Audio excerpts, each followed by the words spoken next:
cheese factory, and they intermarried.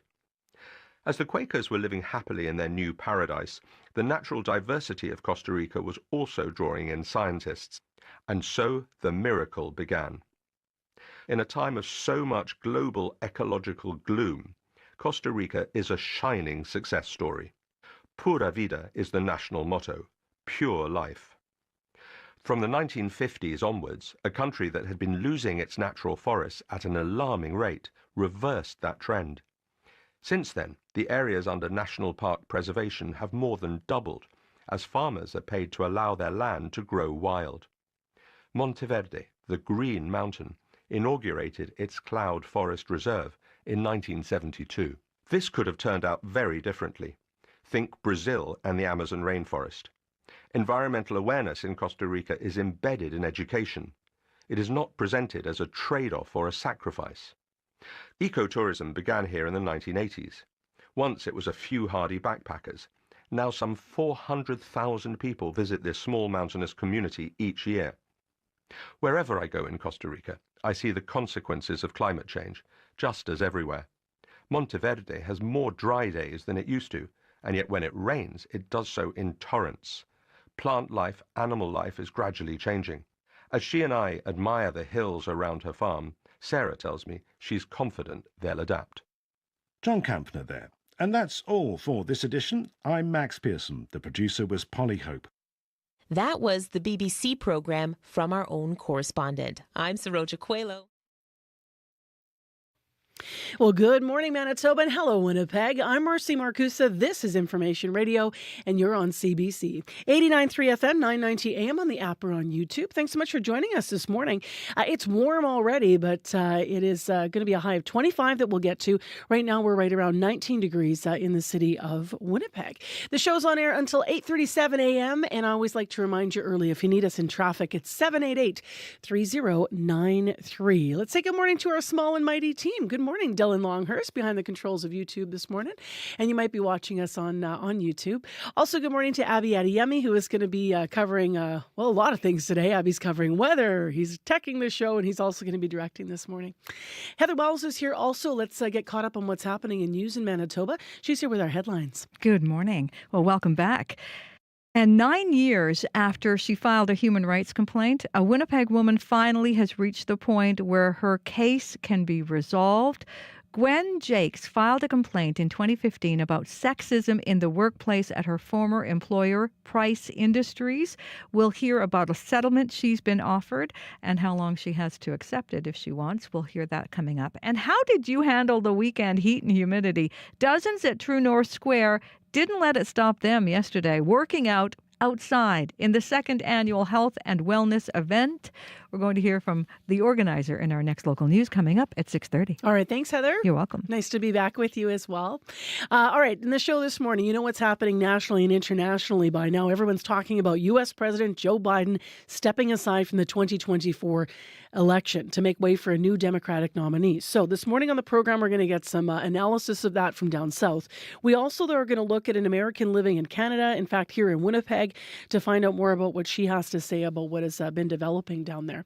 So history being made in politics. So that is coming up. Locally, we're going to talk about something you might be doing, grabbing a snack from your own backyard. In the first hour of the show, how do you create an edible ecosystem with trees and shrubs and plants? So we're going to hear more about that and what you can grow in Winnipeg. And in addition, this morning on the program, a little bit later, we're going to hear a story from a parent who's concerned about her child not playing soccer. She's a Winnipeg mom. She spent the majority of the year trying to get her daughter and some friends back in the soccer pitch. We'll find out what's been going on. Today on Q. I'm Talia Schlanger, sitting in for Tom Power.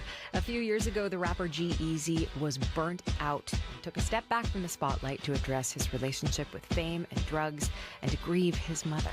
Now he's back with his first new album in 3 years. Q. This morning at 10:30 in Newfoundland, and on the CBC Listen app, or wherever you get your podcasts. This is World Report. Good morning. I'm Marcia Young.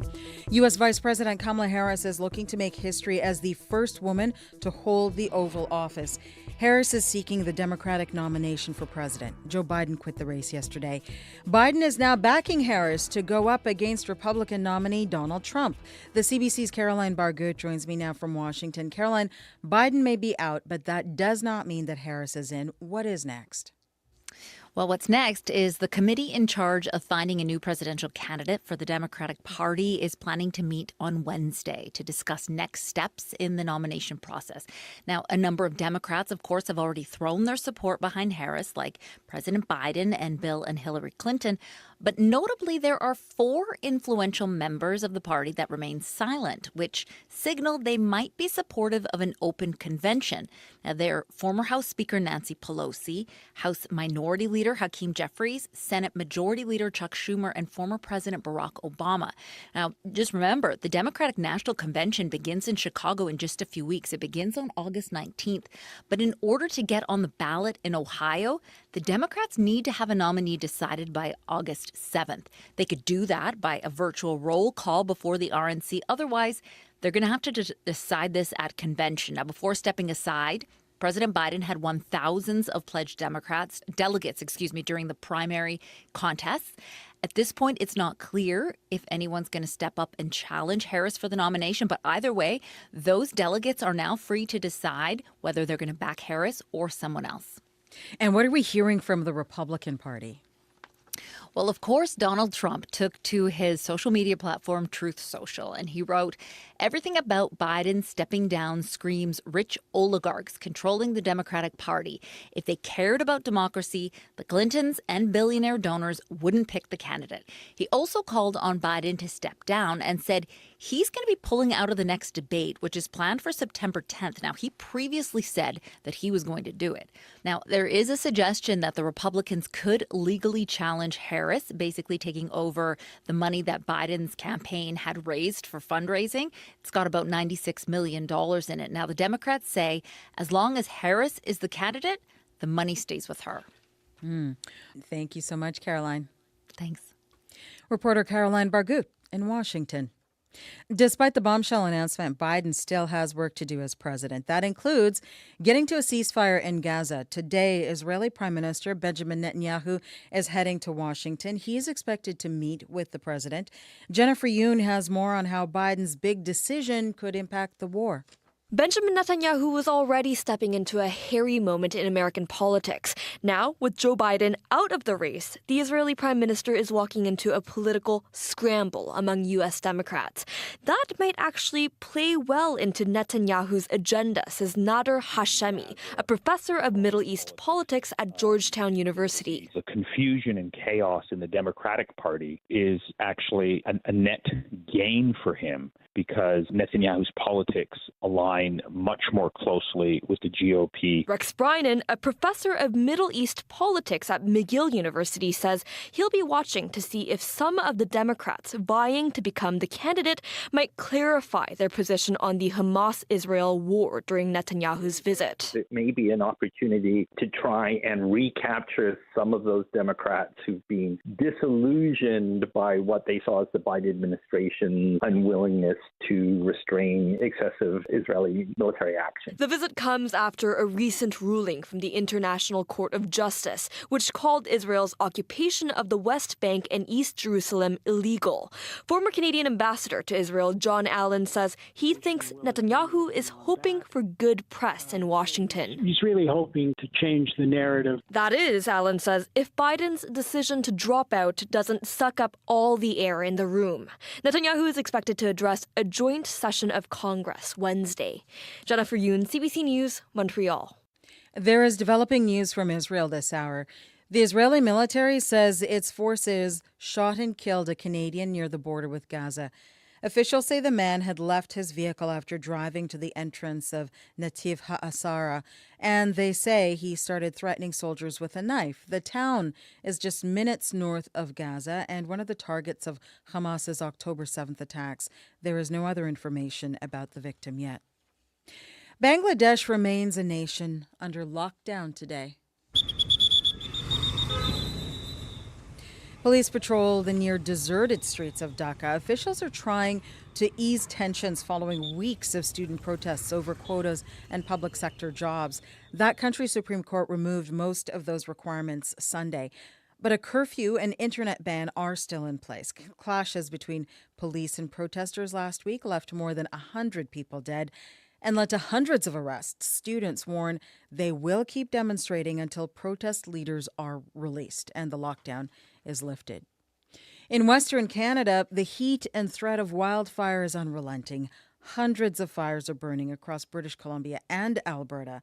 They've triggered evacuations and air quality warnings. And as Yasmin Khanea reports, forecasters worry the situation could become worse this week. Wells has never been evacuated before. A grim milestone for the district of Wells in north-central British Columbia.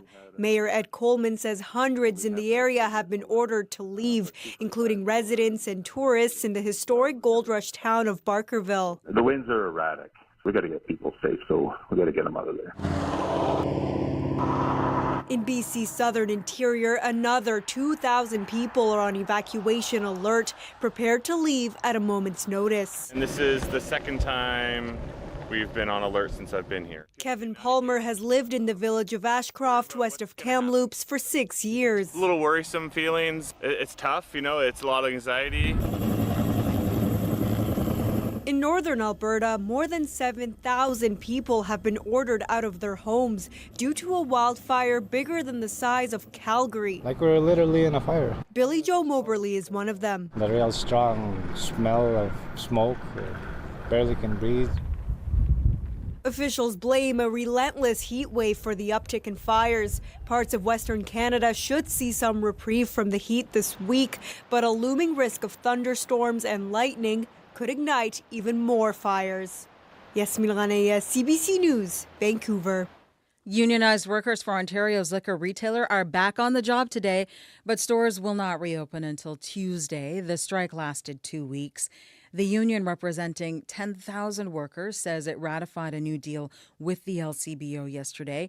Ontario Premier Doug Ford's plan to expand alcohol sales into convenience and grocery stores was a main concern for workers. If there's one thing Canadians need to start their day, it's probably coffee. Even the World Report team is fueled by dark roast. That seemingly magical bean is also critical to many economies, especially Uganda's. The nation is one of the planet's largest coffee producers, but a new report suggests it is under threat by climate change. Freelance reporter Isabel Nakiria tells us why and what farmers there are doing to combat the problem. We had a long period of sunshine, which didn't allow our coffee to produce more. Regis Biamugisha is a coffee farmer in central Uganda. He says erratic rainfall affects his livelihood. By doing agroforestry, you try also to increase the symbiotic relationship between plants. The United Nations Food and Agriculture Organization is concerned that climate change is affecting coffee yields. The organization's Uganda chief, Antonio Querido, says sustainable methods of farming allow the crop to thrive. You bring plants that help the soil fertility and ensure that through that the coffee can benefit. The National Coffee Research Institute in Uganda warns coffee is vulnerable to climate-induced hazards like drought and pests. Sometimes the farmer does everything else in terms of proper weeding, applying fertilizer. But once drought hits, they go back to square one. They lose everything. And to mitigate this, coffee researcher Godfrey Seremba says farmers need to grow new varieties. So we are working towards having a variety that is resilient to drought. In 2023, Uganda's coffee production went down 6.8% due to a drought. Exports are expected to rise by 1.4% this year. But to achieve better results, the food agency says favorable crop conditions must be maintained. Isabel Nakiria for CBC News, Kampala. And that is the latest national and international news from World Report. News anytime, cbcnews.ca. I'm Marcia Young.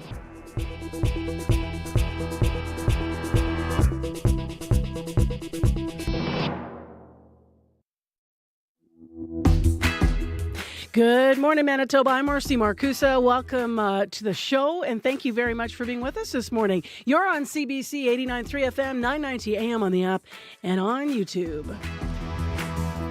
It's muggy out there this morning. Abby's going to be in with our forecast in a moment.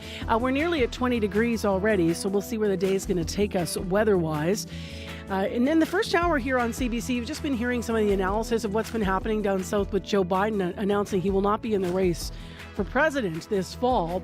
So we're going to get more analysis, but from this side of the border. It was the question on cross-country checkup this weekend on CBC. We're going to hear what some Canadians had to say about the changing political climate in the U.S. Also, locally, we're going to talk about your backyard. You might have been spending some time in it this summer, but are you creating an edible ecosystem? We'll tell you how you can do that. Stay with us.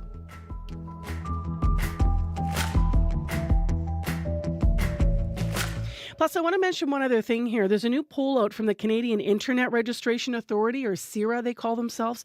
It shows that people are now much less confident in their ability to spot online fraud. So we're going to talk about why so many Canadians are worried about that, and how you can better detect also online fraud and scams if that's a worry that you have as well. So that's coming up here too. Right now, Heather Wells is in with our news headlines. Good morning, Heather. Good morning. Well, a derelict, long vacant South Osborne building has a new owner and a new purpose. Fisher River Cree Nation has purchased the Reuben Block, and plans are to turn it into 12 to 14 apartments. It's a 3-story brick block at the corner of Morley and Osborne, built back in 1914. So we'll hear all about it. As well, an invasive fruit fly has been causing problems for farmers in this province. The spotted wing Drosophila lays eggs in the fruit before the fruit even ripens, and farmers usually only see the damage once the fruit's been harvested. We'll hear from an expert about all of this coming up in our next local news at 6:30. Heather, I know you're in the news booth. You can't see Abby's reaction to that story about fruit flies. I know, right? What did he do? Like, Yeah, that's exactly what he did. A little bit squeamish over there, Abby. Yeah, no. Great to be back with you guys. How are you doing, Heather Wells? Doing great. Nice to see you. Good. You look rested. I am rested. Yeah, summer in Manitoba is beautiful. I always take lots of time off because I'm just reminding you about how I think I always say it every year, the province shows off in the summer months. It's nice. It really here. does, yeah. Beautiful, big blue skies, but not today. Today is muggy, Abby. Muggy. Did you hear the bangs last night? The Yeah. thunderstorm roll in. It's loud. Yeah, it was really loud. And some door cams caught the flashes and the lightning coming down. I'm like, whoa, this was like really, really big. And after those storms last night, the skies cleared out, and right now it's just cloudy in the city, 18 degrees at the moment. We'll see a mix of sun and clouds later this morning and through the day. There's a slight chance of showers and possible thunderstorm again this afternoon, but you should be expecting hazy conditions and a light breeze from the north. Our highs for today will touch 25, though it's going to be feeling in the range of 31 with the humidity, so you might want to factor that into it. And for tonight, we'll see some clear skies, and then with continued hazy conditions, and the winds will shift to a light breeze from the east late in the evening, and then we will be cooling off to around 14. Right now in the city today, we're getting to a high of 25. We're currently at 18. We'll see a mix of sun and cloud, a chance of showers in the afternoon, and then for tonight we're going to be clearing up. Thanks, Abby. You're welcome. Traffic-wise this morning, so far so good, so early. I just checked on Twitter, on X, the Traffic Management Center, and there's nothing new to report. But if you do spot something, please let us know. And obviously, if lineups start to build through the morning at those regular construction zones. So the number to reach us at CBC is 788-3093.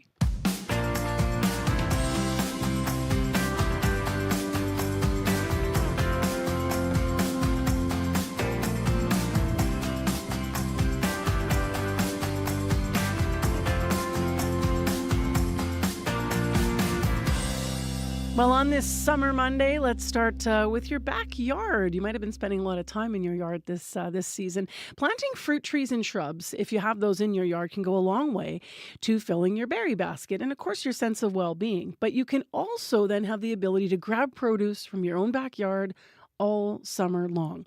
Zach Lokes teaches workshops locally on edible ecosystem design. He's the director of Ecosystem Solution Institute. And as part of our Summer Encore presentation series, we're revisiting this morning a piece by CBC Manitoba's community reporter, Shanley Vidal, who learned about the components of an edible ecosystem, all while smelling some beautiful cherry blossoms. We're looking at this beautiful cherry that's blossoming in front of us, and I just want to walk over there and stick my nose in right now. Will you do that with me? Yeah, let's do that. Okay. We'll see what this does to our point of view. I enjoyed that. Yeah, I feel better. I mean, I do too. I feel a lot more relaxed. I do too. It's actually funny. I don't know. People can't see us right now, but we're sort of grinning like school kids. It's a tangible thing. I have to say, the science behind what we're talking about here today is real, and the benefits for climate change, and the benefits for food security, and the benefits for creating good health and wellness in our society are so tangible. And at the end of the day, if I stick my nose in a pile of blossoms, I just feel really good. In addition to the fact that I know, my cherry trees at home, I put aside, something like 20, 30 bags of frozen cherries every year. I have 100 bags of frozen raspberries in my freezer every year. And not from really large landscapes, from just really practical landscapes.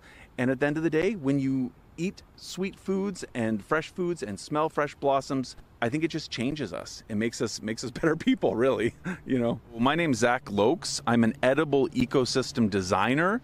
This really is about designing landscapes on homes, on farms, in municipal areas that are very, very diverse, and especially focused on plants from herbs and bushes and trees that are edible and useful. We're actually within an edible ecosystem right here at the Forks in the Public Orchard, and you said this is one of your favorite places. Why is that? This is a really great example of a public space that has food growing in it, so people have that awareness of where food comes from. You can see the blossoms in the spring, you can see and try the fruit in the fall, and so it demonstrates that there is actually a lot of space in our communities that could be transitioned to food production. We have all these trees, they're blossoming. They almost have every ecological layer present in the landscape. The layer that we don't see here is the ground cover layer. It's a mulch here, chip mulch and leaf mulch. And what I'd want to see added here is thyme, violets, other very low growing plants that are just, a couple inches, 3 inches, 4 inches. But what you do see is a really well defined bush layer over in this section here.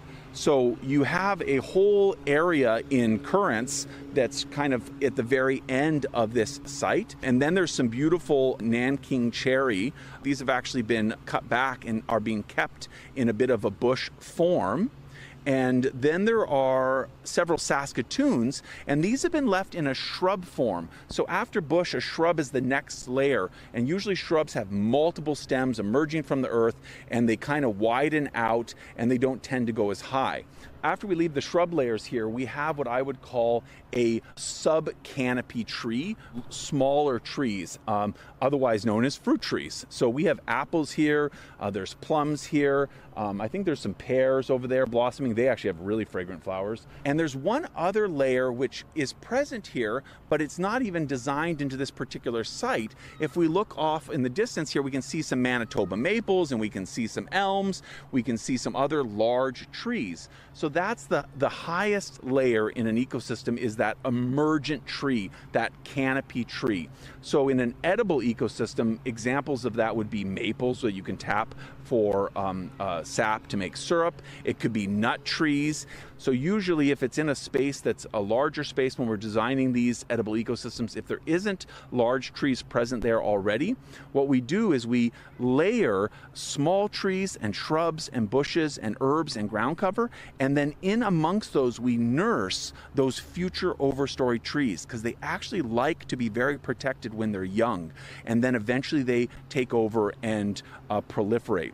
So the great opportunity here in the city of Winnipeg is all those immense elm trees that are dying. We can actually connect the green space between them in the boulevards and in the sides of our city streets and in our yards with all of these different layers, and then nurse in the shelter of that layered diversity those future large trees that can help replace that large canopy in the years to come. And why are edible ecosystems like this one important? The areas of civilization all around the world that date back far, far, far back in time are areas where there was blending of different ecological zones and high amounts of localized diversity, especially edible and useful. So humans are really tuned to this. We love eating food. We love seeing blossoms and more food, fresher food, more diversity of food. It's really just bringing up the level of our wellness and our health care.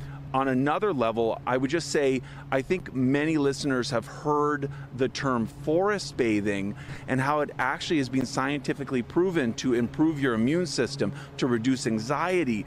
What would it be like if we were able to spend time in not just forests, but in food forests and participate in food forest bathing? And not by going to it as a unique kind of destination event, but rather by stepping out our doors, along Corridon or along Portage and actually being immersed in 24 to 36 varieties of blooming, flowering, edible food plants all around us in that abundance of space that's actually available in those communities. When I get home from work, the first thing I do is I go to my garden. It makes me so happy. I'm not the best gardener, so I'm wondering if you have tips for people who want to start their own edible ecosystem in their backyard. One of the easiest ways to do it is actually to get a piece of weed barrier and to lay it down exactly where you want to plant.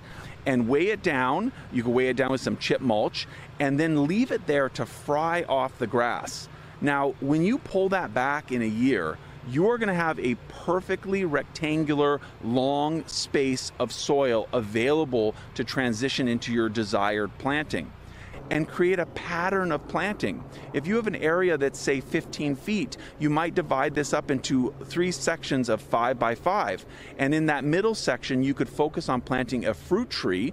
And in the other adjacent spots on the side, you might put a currant. And on the other one, maybe you're going to put in a focus of some herbs, say bee balm or something. And then you will companion within that with other lower layers, chives, thymes, violets, other varieties like that. So it's really about creating that space, but once you expose that space, it's about planting the right varieties in an organized pattern. And then protecting them, of course. I don't know about you, but I've tried over the years to do exactly what was talked about there from Zach Lokes, who is an edible ecosystem designer here locally. But I had a lot of trouble with protection over the years. We tried an apple tree, and then just the squirrels just decimated the bottom of, or the rabbits rather, decimated the bottom of the trunk. My dogs years ago dug up all the raspberry bushes we attempted in the yard. So there's that too. But lots of things that can grow here. And man, if it can get you through the winter, you'll save a lot of money. Zach was in conversation there with CBC Manitoba's community reporter, Shannalee Vidal, and they were at the public orchard at the Forks. School is out. Time to sleep in, ride your bike. Summer camp.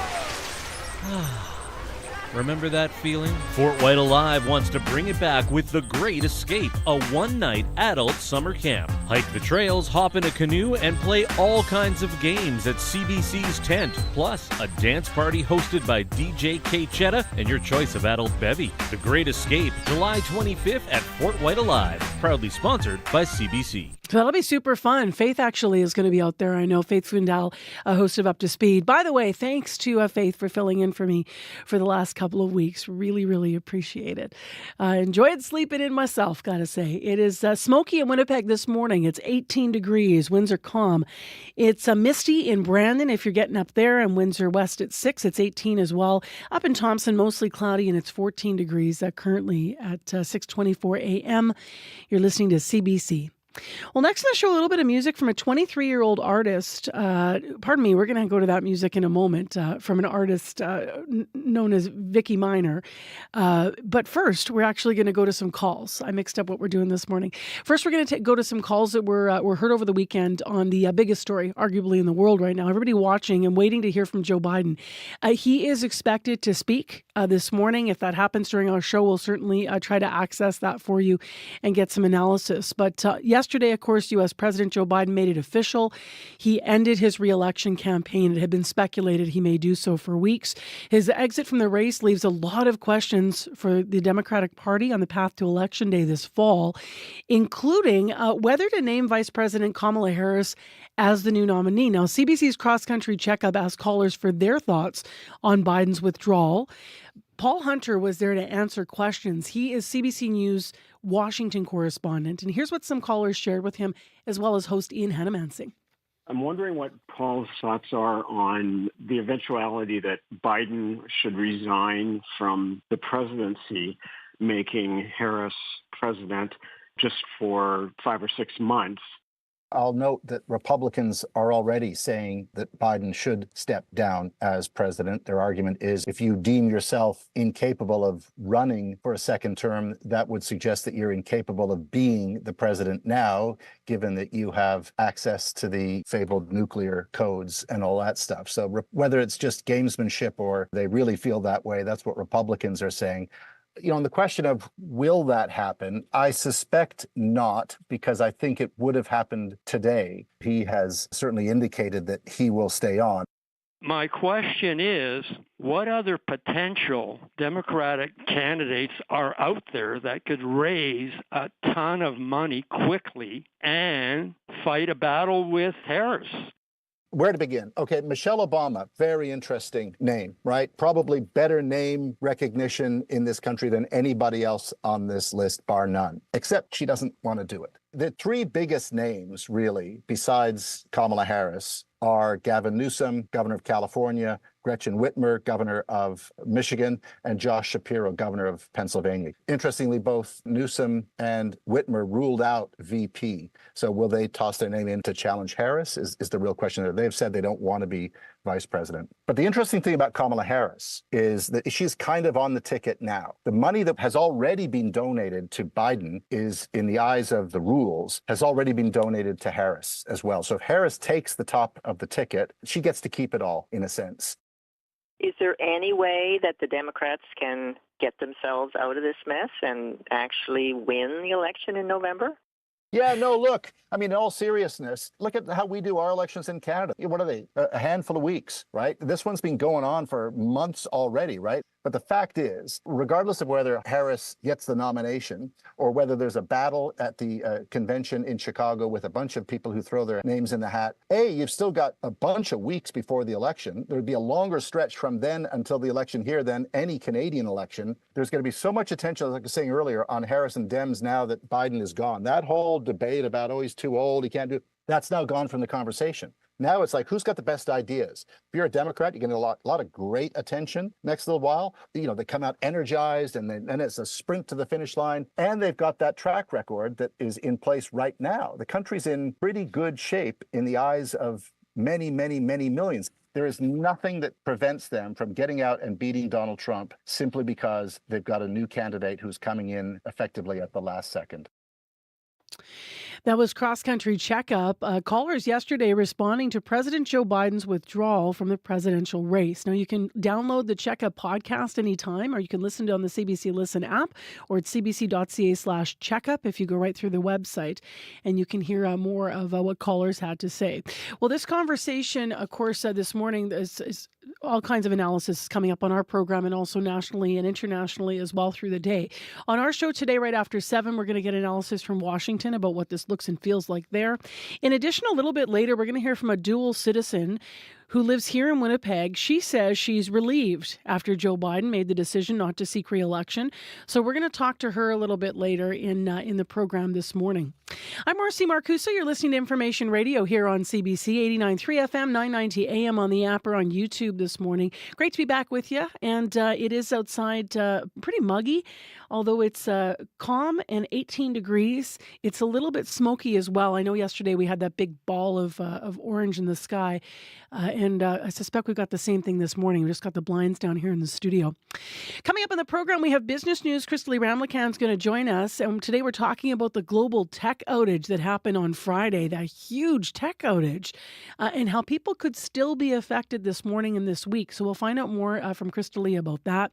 And then also still ahead in the next half hour of the program, speaking of tech, there's a new poll out from the Canadian Internet Registration Authority. It says half of Canadians are worried about generative AI and fake news, and they're worried that they won't be able to spot it as this technology becomes even more sophisticated. I know that it is certainly something that we are all watching very closely. So we're going to get some analysis of the poll, and we're also going to talk more about how you can spot fake things online.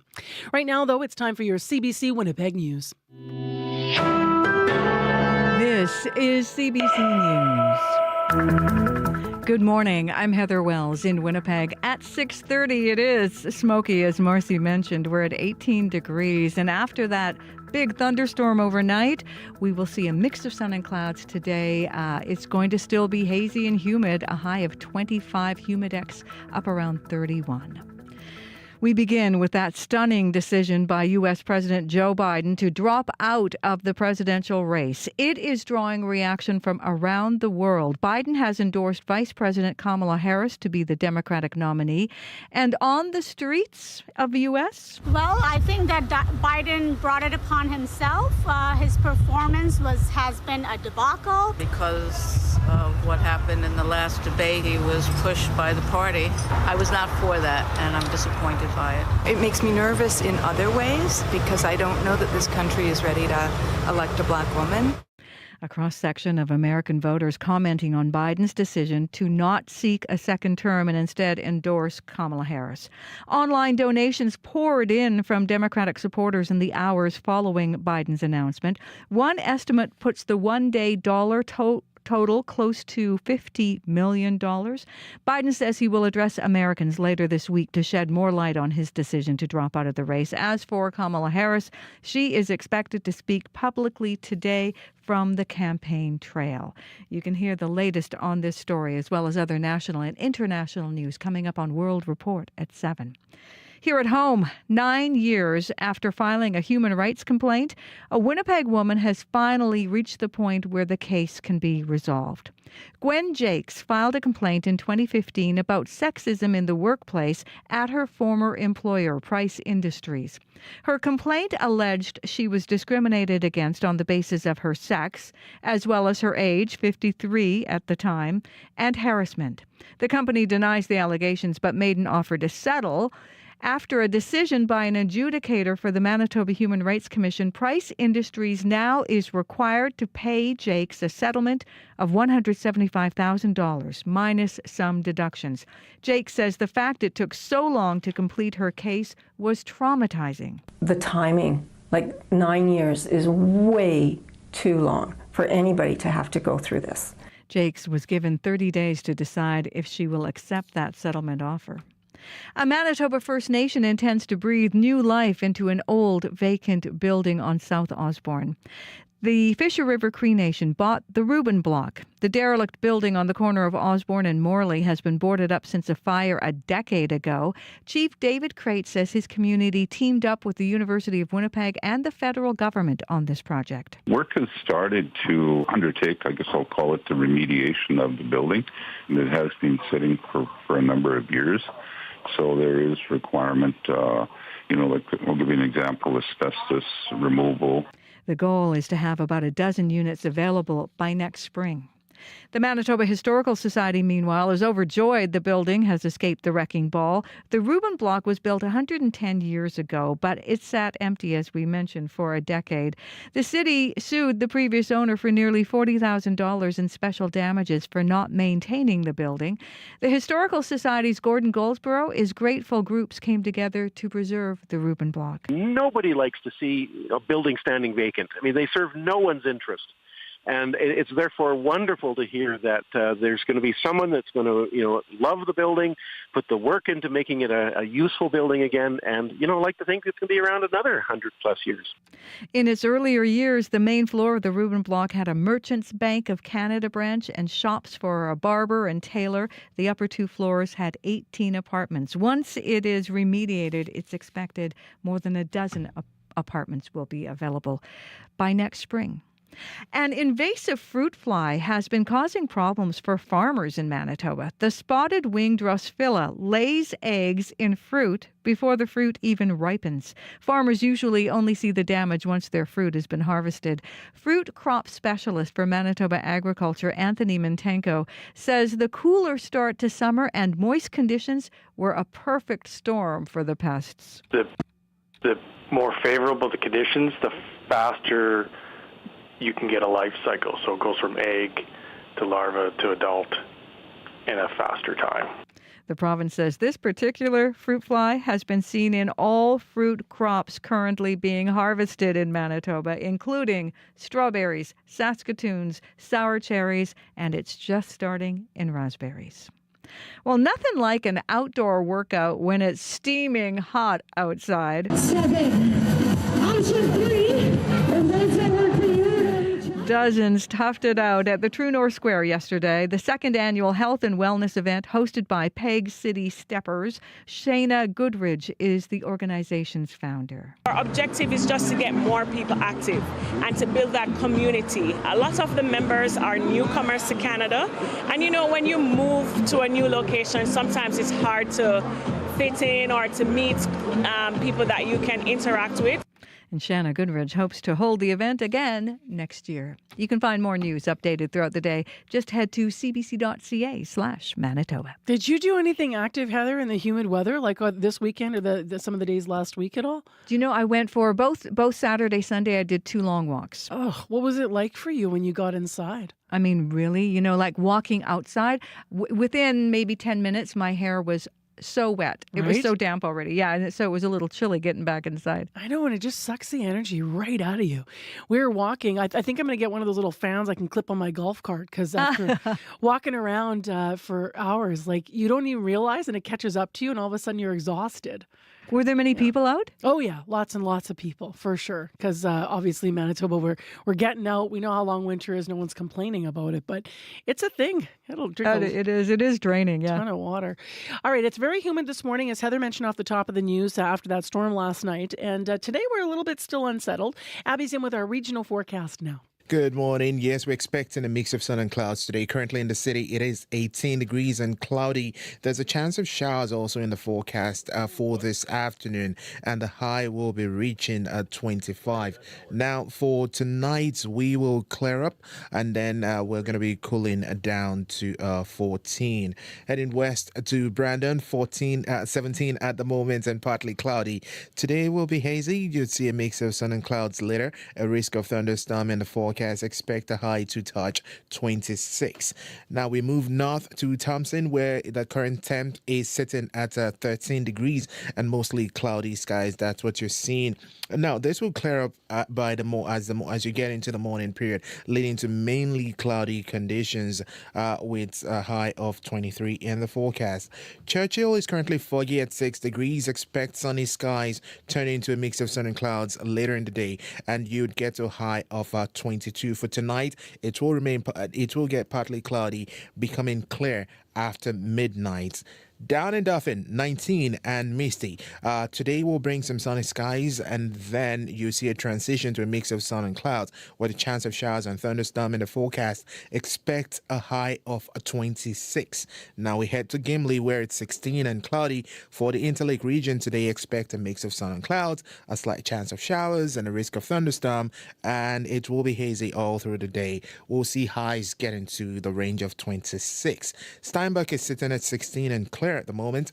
The forecast includes a mix of sun and clouds, a slim chance of showers and a risk of thunderstorm. Expect some hazy conditions to come with that also, and we'll be seeing highs around 26. And finally, Morris is at 15 and cloudy. Forecast for the rest of the Pembina Valley region, we're going to see a mix of sun and clouds, a slight chance of showers and thunderstorm, and the highs would seat close to 26. And for tonight, expect partly cloudy skies. Still a slim chance of showers and thunderstorm will stay with you. But right now, Winnipeg, we are at 18, heading to a high of 25. All right, thanks, Abby. You're welcome. So that's your forecast for today. In traffic, it looks pretty good so far. It's early, of course, as I always remind people. But if you do have something to tell us about, whether it's in the highways or whether it's here in the city of Winnipeg, 788-3093, you can let us know what's going on. We'll pass it along to the CBC commuter line. It is time to talk to Crystalie Ramlakan, who's here with our business news, and she's here via Zoom. Good morning. Hello, good morning, Marcy. I'm glad to see you, not just because I've been off, but also because Friday, wow. Let's start there. That big global tech outage that happened, so many affected, including, some of our connections with you to get the business news. How could people, though, Crystalie, still be affected? Yeah, that's right. I also saw the blue screen of death a lot on Friday. But, after an outage like that, where 8.5 million computers using Windows were affected by the faulty CrowdStrike update, phishing schemes and scammers may try to exploit you now. So security specialists are warning people to be aware of malicious actors pretending to be tech specialists offering to help you. Now, some scammers may even be posing as employees of CrowdStrike, which has offices around the world. And in Latin America, there have been attempts by scammers trying to trick people. And the UK's National Cybersecurity Center says it has also noticed an increase in phishing attempts related to the outage. Carmi Levy is a tech analyst that we spoke to, and he says scammers are always scanning the headlines for opportunities to reach out to you. If I get a message like that, and I have in the past in the wake of other natural and human-caused disasters, my first thing was to go to the website of the company, get out of the message completely, and log into the website because I have an account there, and then see if there are any messages waiting for me, see if there are any updates from the company, go right to the source, assume that everything in your messaging stream, your email, your text, your social media, is contaminated, is not legit until proven otherwise. Levy says big tech companies do not spontaneously reach out to people offering to fix problems, and CrowdStrike does not believe the outage was caused by a hack or cyber attack. The company vows to be as transparent as possible in assessing what happened, and it also warns some may be trying to take advantage of the situation. That's still going to be huge this week, obviously. And we actually have this half hour an interview coming up about how people are more concerned. There's a new poll out that they won't be able to spot fake things or AI and all kinds of mounting concerns about what's going on technically. Let's go to another story, though. There's some minivan owners that are being told not to park outdoors. This is a bizarre story to me. Yeah, they're being told to park outdoors and away from buildings. Park outdoors, yeah. Yes, and that's because the battery could catch on fire. So Stellantis is telling the owners of more than 24,000 plug-in hybrid minivans to park away from buildings and to stop charging them. So the company is recalling certain Chrysler Pacifica plug-in hybrids from 2017 to 2021, mainly here in North America, and some are even being recalled for a second time. And these vehicles were made here in Canada in Windsor, Ontario at the plant there. Now, the company has linked the problem to a rare abnormality in individual battery cells. 7 fires have been reported so far. All happened when the vehicles were turned off, and 4 customers have reported symptoms of smoke inhalation. Now, engineers are testing the solution, which involves a software update to detect the issue. If a problem is found, dealers will replace the battery at no cost to owners. owners, and owners will be notified by mail to take their minivans in for service. After July 24th, they can also check for themselves online. And this recall comes 6 months after safety regulators began investing a 2022 recall of nearly 17,000 of the vans. So bizarre. You'd be so stressed too. And then your only, recourse right now is just, park outside. Don't worry about it. Like, it's just strange. Yeah. Before we look at the markets and the numbers this morning, why is it going to be more expensive for some tourists if they want to visit Spain? Well, Barcelona is raising the tourist tax for cruise passengers visiting the city for less than 12 hours. Right now, the cost is €7, and the mayor says the city is going to propose a substantial increase, but hasn't given a specific number yet. He says that with the stopover tourists, there is an intensive use of public space without any benefit for the city. And the proposal still needs approval, though, from the regional government. And in recent weeks, anti-tourism activists have staged protests in popular holiday destinations across Spain. Protesters say visitors are driving up housing costs and lead to residents being unable to afford to live in city centers. And the city also plans to ban apartment rentals to tourists by 2028 as it seeks to rein in soaring housing costs and make the city livable for residents. What do the numbers tell us this Monday morning? In Europe, stocks are higher as global markets react to Joe Biden withdrawing from the U.S. presidential race. Germany, the UK, and France are all up. In Asia, markets are falling, and China has unexpectedly cut interest rates. Japan is down, Shanghai is down, Hong Kong is up. Oil is down 41 cents to $79.72 U.S. per barrel. Gold is up $5.40 to $2,404.60 U.S. per ounce. And the dollar is down 0.07 of a cent to 72.8 cents U.S. All right, Crystal Ramlakan, take care. Thank you. Thanks, Marcy. That's Crystal Ramlakan with our business news here on CBC.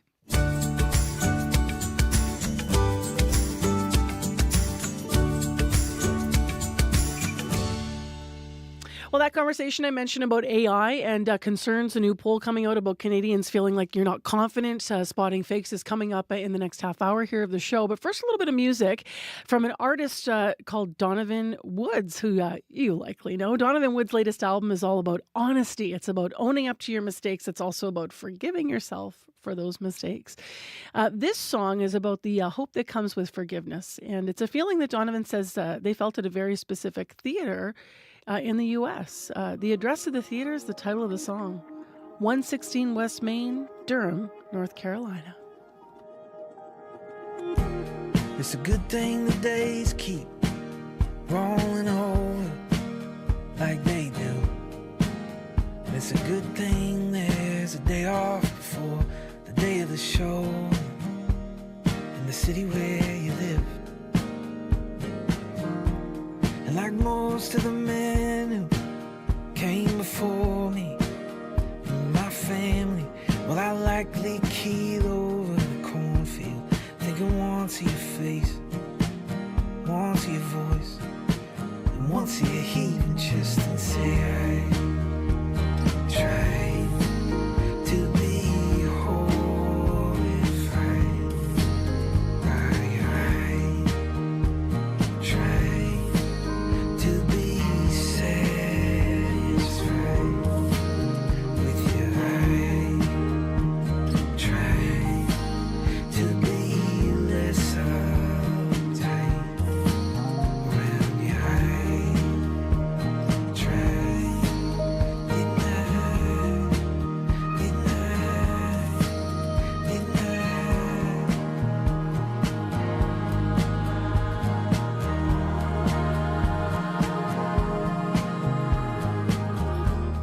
And if ever my motivation should fall under some shadow of doubt, well, I tip my hat to the crowd, tip my server real well, and show myself out.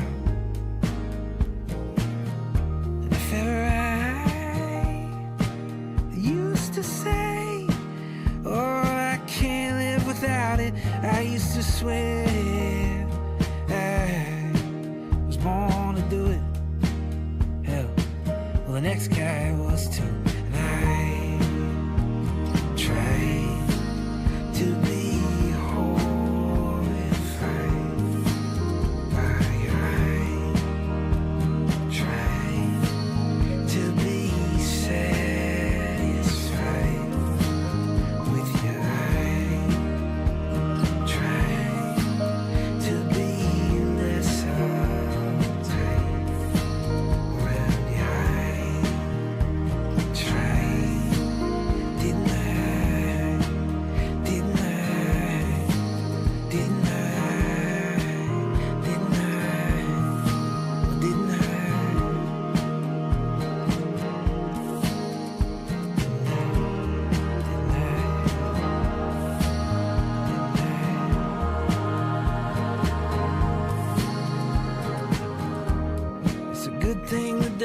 keep rolling over like they do. It's a good thing there's a bookstore by the stage door with a name I'm looking for. And we have to ask ourselves, is it worthy to be human? With all our intellect, our emotions, our spiritual bodies, our souls, and as I believe we have souls, to subject ourselves to some shiny object, is it worthy to be human?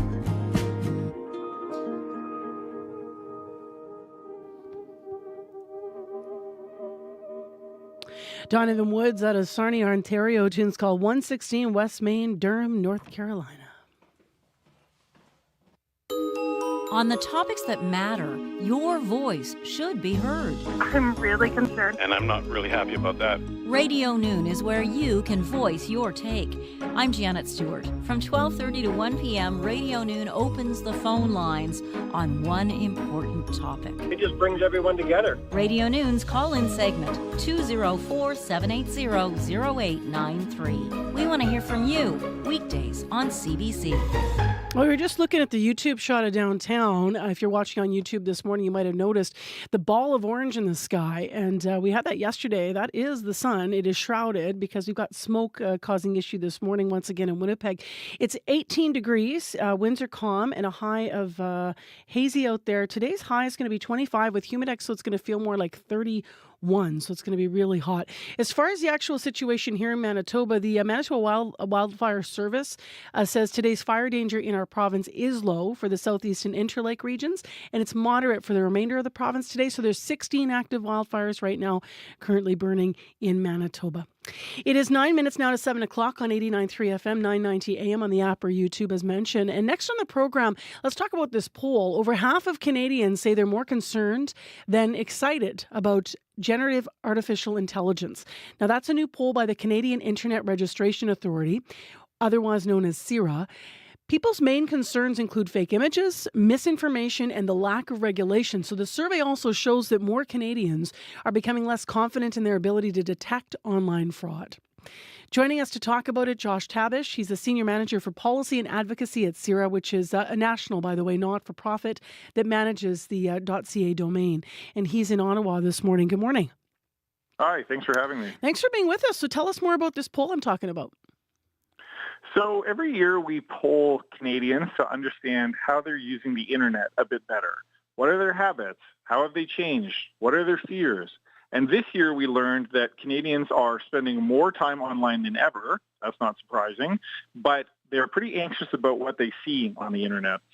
So despite the fact that generative AI tools like ChatGPT have been all the rage for the last year, it turns out that Canadians have been pretty slow to adopt them. So only 1 in 6 Canadians report having experimented or used the tools in the past year, compared to over half of Americans. So Canadians have been much less likely to jump in and test out these tools than our American counterparts south of the border. When we probed a bit deeper as to why this might be, we found that they've been pretty concerned about the negative impacts of the tools, especially how they can be used to spread deep fakes. So these are photorealistic videos or images designed to trick you into thinking that real people are doing things they actually aren't, or misinformation, what would typically be considered fake news. So misleading or false information designed to provoke a particular emotional or political response. So Canadians are pretty concerned about that, and I think that's reflected in the fact that they really haven't taken the opportunity to use the tools yet. When something big happens, and that's an understatement, like Friday's outage that everyone experienced, how do you think that impacts people's trust in technology? No, it's a good question. I think when it comes to the internet and trust, we're going through a bit of a rocky period. So folks who are, listening to this broadcast have seen headlines over the last year, 2 years about hospitals being attacked by hackers and data being leaked on the internet. They've read headlines about national retailers being knocked offline completely, like Indigo was. And now they've read headlines about, this massive Microsoft and CrowdStrike outage that affected flights and sporting events and other things. So, we're going through a difficult period. The number of cyber threats out there have grown and multiplied tenfold and are continuing to grow and multiply. And unfortunately, our research shows that Canadians' confidence in their ability to detect online fraud or scams or cyber attacks is actually decreasing. So let me interject for a moment and ask about two specific things you said there. One of them obviously is a comparison to Americans using it more, having more trust. That's super interesting. But the other thing is, you said earlier in this interview that people who haven't used it yet, that might be part of why they're not confident with it and with being able to spot fakes. Do we understand that the more people will use this or that they'll be able to recognize a fake? Because it can be really difficult, even if you're a regular user. Yeah, I think that's fair. Like, anytime you have experience with something, personal firsthand experience with something, it makes it easier to appreciate that thing when it's out there in the world. So if you've ever taken a pottery class, you have a much better eye at recognizing, beauty in pottery, right? And so I think this is certainly true with these tools. Like the more you use them, that's a great comparison. I just want to say that's a really good comparison, right? You pick up something that's handmade versus something that's mass made. If you've made something, you understand what those differences are. Yeah. Right. And you notice the imperfections. And I think that's important in the context of generative AI. Because, if you really scrutinize a deep fake, there's usually little details wrong. The hands are too big. The mouth isn't moving quite as naturally as you'd expect. The face is blurry in ways that it wouldn't be if it were just photographed with a video camera. I think actually getting out there and using these tools is a decent way to hone and develop your spidey senses around, fake news and fake content online. When we ask Canadians, like, okay, so for those of you who have used these tools, what have you done with them? The most overwhelming answer was, well, I just wanted to see how they work. And after that, it was like, well, I want to brainstorm things at work or write content that I could use some assistance with, right? Josh, it's very interesting. Before you go this morning, just in our last minute, I know that for people that are continue to be concerned, obviously, you do have something called the Canadian Shield that might be valuable to people. Yeah, that's right. So if you're worried about getting scammed or attacked by bad guys on the internet, at CIRA, we produce a number of cybersecurity tools, including a free one for all Canadians called Canadian Shield, and it will help block and prevent phishing, ransomware, and other cyber attacks before they happen. So it's free to use, no catches, no strings attached. We don't keep your data. Fly over to, get on Google and fly over to Canadian Shield and look at installing it in your home. Thanks a lot for this. Really appreciate the conversation today. Yeah, thanks for having me. That's Josh Tabish with us on CBC. Josh is the Senior Manager for Policy and Advocacy at CIRA, which is a national not-for-profit that manages the .ca domain, talking about this new poll about Canadians that says that over half of Canadians are more concerned than excited about generative artificial intelligence. It is now 3 minutes to 7 o'clock. Heather Wells is here with The Real Deal on the News. Good morning. Good morning. Well, a derelict, long vacant South Osborne building has a new owner and a new purpose. Fisher River Cree Nation has purchased the Reuben block. That is the brick block at the corner of Morley and Osborne. It's 3 stories, and plans are to turn it into 12 to 14 apartments. We'll hear more. And how did you handle the weekend heat and humidity? Dozens at True North Square didn't let it stop them yesterday. They were working out outside. We're going to take you to that class hosted by Peg City Steppers in our next local news at 7:30. Thanks, Heather. You're welcome. Well, the traffic situation's fine. Your commute should be pretty good. 788-3093 if you need to report something. Smoke in the air in Winnipeg, 18 degrees. Winds are calm after that rain last night and that storm. Today, mix of sun and cloud. 30% chance we'll see afternoon showers once again, and we do have a risk of a thunderstorm today as well. Hazy out there too, and a high of 25. With Humidex, though, it'll be sticky. It'll feel more like 31 in Winnipeg today. Well, coming up in the next hour of Information Radio here on CBC, we are going to talk to Olympian Susan Auck about something that she says in her 40 years as a world-class athlete wasn't talked about. And we're talking about having your period, menstruation. So this hour, a Canadian company is paying female athletes now to talk about menstruation, and Susan Ox says it's an important conversation. We're going to hear why from her perspective, so stay tuned for that. In addition, in the next hour, drowning is the third leading cause of preventable death in Canada. This week is Drowning Prevention Week. We're going to talk to an expert about how to stay safe in the summer here in Manitoba. Also, some of those critical differences that we need to be reminded of every year about what the risks are, whether you're in a different body of water, a lake, versus the river, for example, if you're somewhere locally swimming. So stay tuned, we'll talk about that. It's all still ahead. And more analysis coming up of U.S. President Joe Biden's decision to end his re-election campaign. That is on our program, but also right now on World Report. Stay on CBC. Today on The Current. I'm Rebecca Zandbergen. Korean pop bands are buying into artificial intelligence for everything from writing songs to making music videos, even to singing and making whole AI bands. How the robots are taking over K-pop coming up on The Current.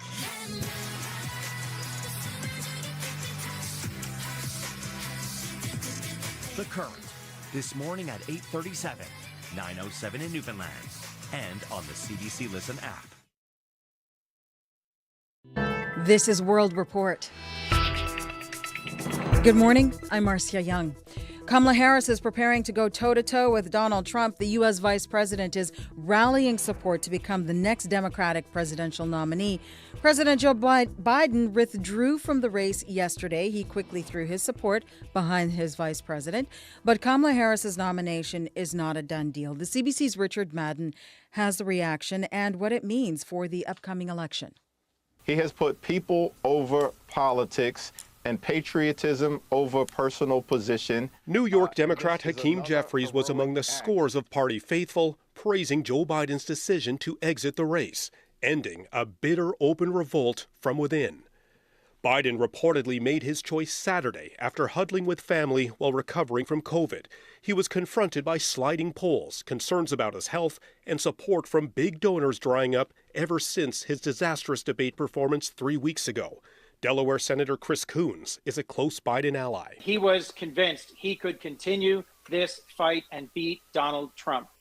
But the last few weeks have been a difficult process. While Biden's endorsement of his vice president, Kamala Harris, puts her firmly as the party's frontrunner, replacing him atop the ticket is not guaranteed. The party's rules require delegates to vote on their leadership candidate either virtually or at their upcoming convention. And top Democratic leaders in Congress have notably stopped short of endorsing Harris, fueling more speculation who else may step forward as leader or running mate under a Harris ticket. Minnesota Senator Amy Klobuchar, who has endorsed Harris, describes the process this way. This is going to be a bit of a speed dating situation because there's not going to be a lot of time. The party's convention is just 4 short weeks from now, a major challenge for fractured Democrats to heal, unite, and then prepare for Election Day in November. Richard Madden, CBC News, Washington. On the streets of New York City, there are mixed reactions to Biden's decision to step down. Well, I think that Biden brought it upon himself. His performance has been a debacle. Because of what happened in the last debate, he was pushed by the party. I was not for that, and I'm disappointed by it. It makes me nervous in other ways because I don't know that this country is ready to elect a black woman. Kamala Harris is the first black person and first person of South Asian descent to serve as vice president. If she becomes the Democratic nominee, she could make history again in November. She would be the first woman to become president of the United States. The head of the U.S. Secret Service will appear in front of a congressional hearing today. Lawmakers are demanding Kimberly Cheadle explain what happened in the attempted assassination on former President Donald Trump.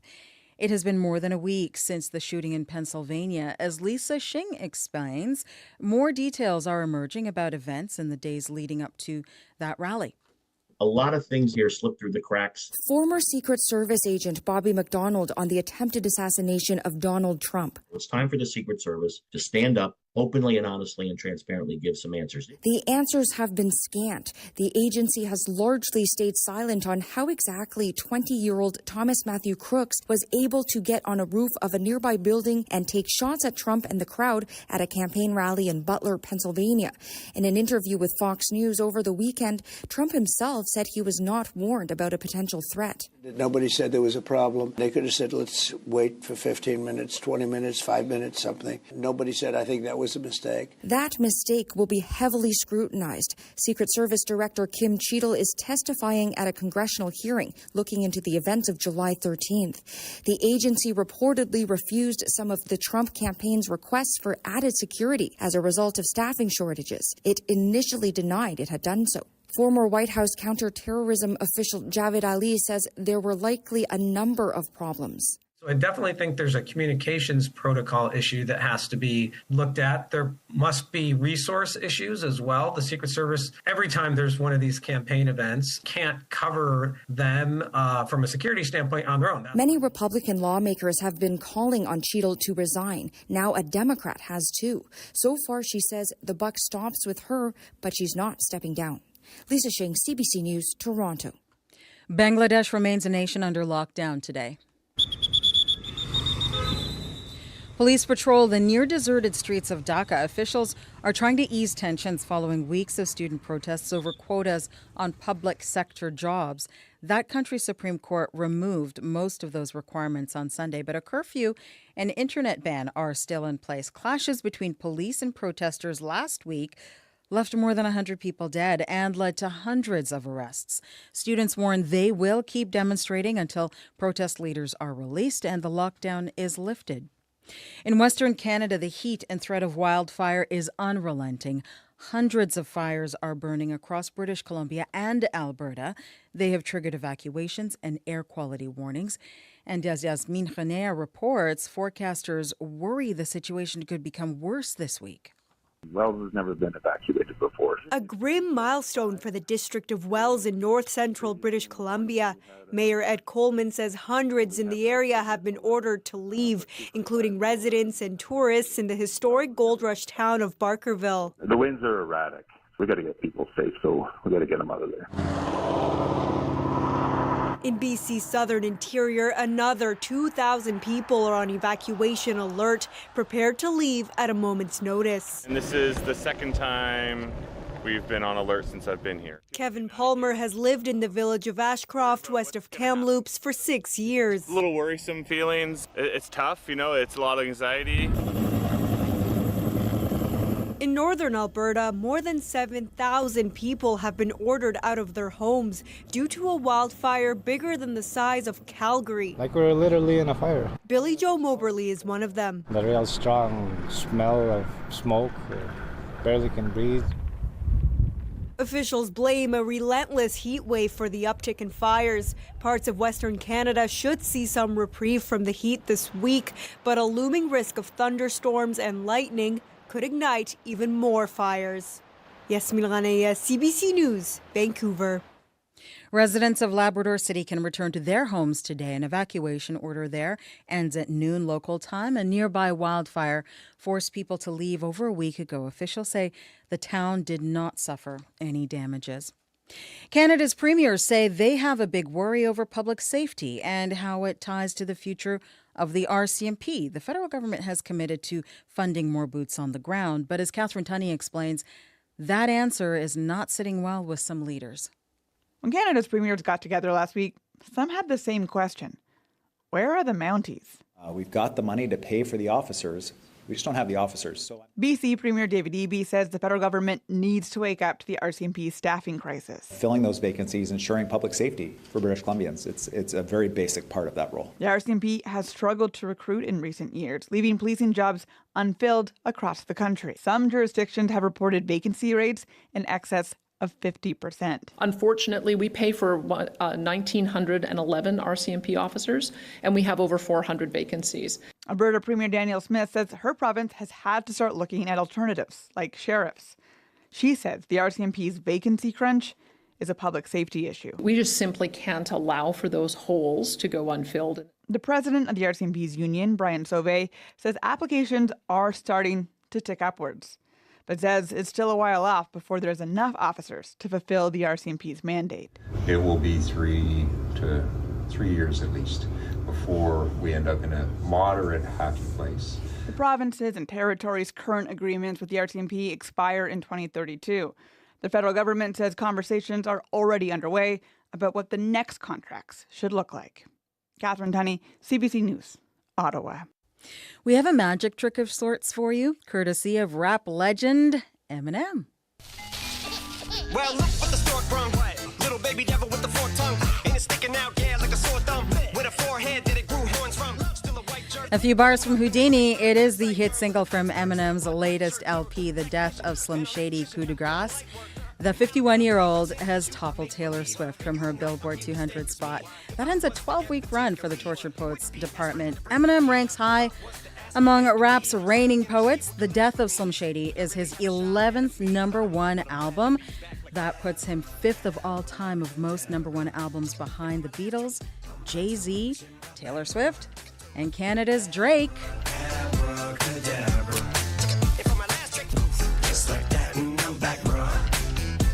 Now back in the days of old me. And that's the latest national and international news from World Report. I'm Marcia Young. Turned me into smiley face emoji. May not be age appropriate, but I will hit an 8-year-old in the face with a participation trophy. I have zero doubts that this whole world's bound to turn into some Girl Scouts. That censorship goes out. No, a sampling from Abracadabra, no less. Nice. I'm Marcy Marcusa. This is Information Radio. You're on CBC, 89.3 FM, 990 AM on the app or YouTube. Great to be with you. Great to be back with you after a few weeks away. Thanks to Faith Findell for filling in here in the host chair. This hour on the program, we're going to be talking at 10 to 8 about a huge issue. It is still the third leading cause of preventable death in Canada. I'm talking about drowning. Now, this week is Drowning Prevention Week. We're going to remind you about how to stay safe. Also, not only everywhere, but in Manitoba specifically. What are those differences depending on what body of water you're swimming in to stay safe? So stay tuned for that. Also this hour on the program, a Canadian company is paying female athletes to talk about menstruation. And one world-class Manitoba athlete says it's an important conversation. Olympian Susan Ock is going to join us at 7:40. Stay here. First, though, let's go to Heather Wells for other news headlines this Monday morning. Hi, Heather. Hi. Well, 9 years after filing a human rights complaint, a Winnipeg woman has finally reached the point where the case can be resolved. Gwen Jakes filed a complaint in 2015 about sexism in the workplace at her former employee, Price Industries. Price now has been required to pay a settlement. We'll hear about everything involved in this case. As well, an invasive fruit fly has been causing problems for farmers in Manitoba. The spotted wing Drosophila lays eggs in the fruit before the fruit even ripens, and farmers don't usually see the damage until the fruit's been harvested. That is Abby's favorite story of the day. We'll have it for you coming up in our next local news at 7:30. We're just totally squeamish every time you're talking about. I'm just imagining biting in. I mean, right? Heather knows I was on a rampage with watermelon last week. I And know, now she's talking about I think watermelon are okay. You said cinnamon works to get rid of fruit flies. Yeah, because I know I deal with fruit flies, and I read somewhere in a journal that just try to wash your fruit with cinnamon, and I've been trying to do that, and it helps, kind of ish. You know, when you leave it on the table, like ish. That's not a huge endorsement, brother. It helps, kind of ish. All right, let's get into the forecast. It's fine, kind of ish. It's fine, kind of ish. 18 still in the city. It's cloudy outside. We'll see a mix of sun and clouds today, and then a slight chance of shower might come this afternoon. Expect this hazy condition we woke up to this morning to stay with us, and along with a light breeze from the north. Today's high will kind of get to 25, though it's going to feel like 31 with the humidity. So it's like one of those muggy days. You think it's breezy, but it's going to be like a warm breeze around you. So just be prepared for that. Tonight, we'll see clear skies, and then the continued hazy conditions will stay with us, and the winds will shift to a light breeze from the east late in the evening, and will cool off to 14. Right now, Winnipeg, 18 and cloudy. We'll see a mix of sun and clouds, and those storms from last night really scared us, but we're looking at a high of 25. Yeah, they were a bit loud, huh? Mm-hmm. I'm just checking the Traffic Management Center here on X, and everything seems to be pretty good. Nothing brand new this morning. So if you're seeing any new issues on your morning commute, you can always reach out to us here at CBC, 788-3093.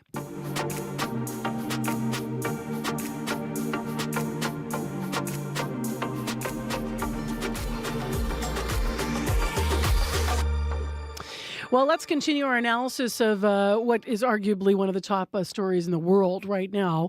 After weeks of questions around U.S. President Joe Biden's political future, he made it official yesterday, announcing the end of his re-election campaign. He also threw his support behind Vice President Kamala Harris as a potential new Democratic nominee.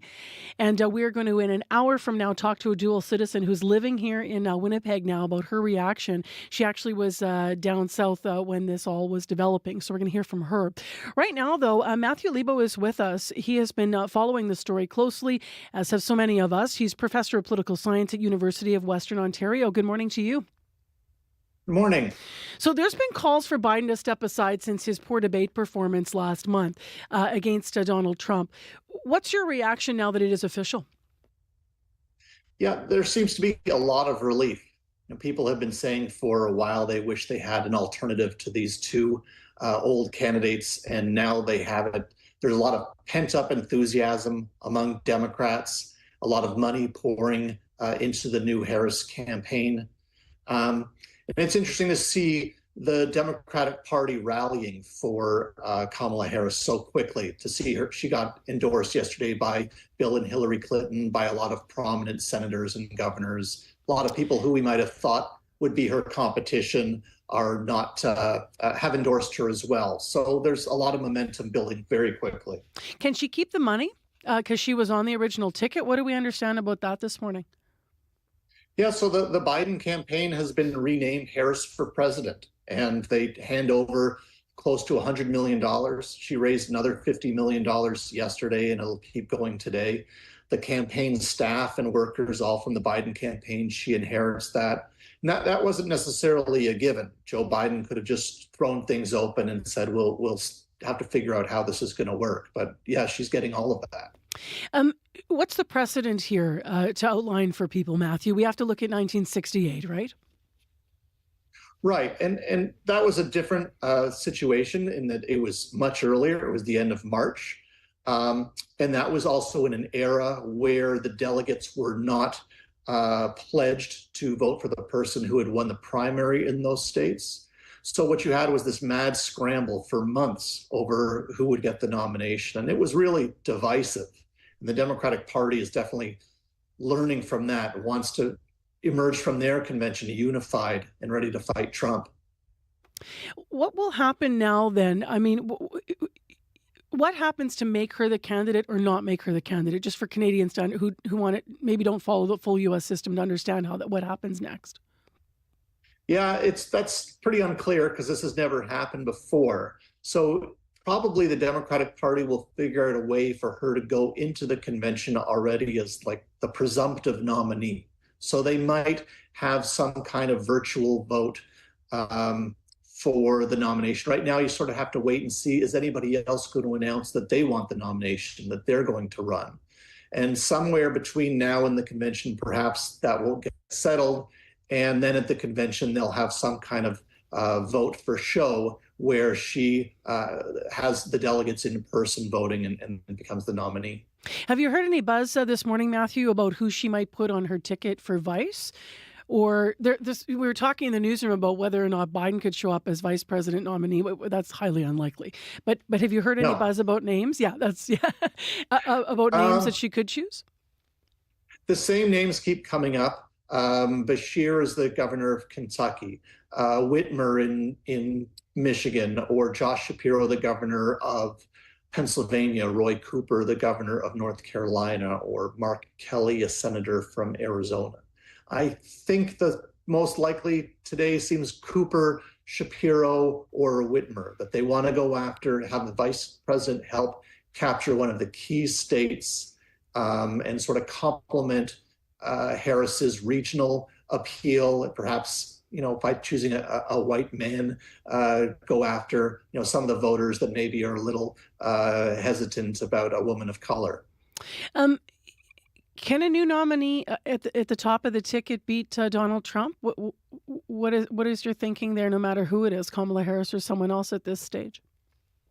A new nominee should do better than Joe Biden has been doing in the polls. Joe Biden won in 2020 by 7 million votes, and the polls showed he was nowhere close to doing that again. So now a new nominee, restart the process, go after a lot of voters who are unenthusiastic about Biden, women, people of color, younger voters, get them more involved, get the voter turnout looking better and better. And then seeing also the people, the 8 or 9% of people who say they want to vote for RFK Jr., now they have another choice. Maybe those people drift back towards the Democrat candidate.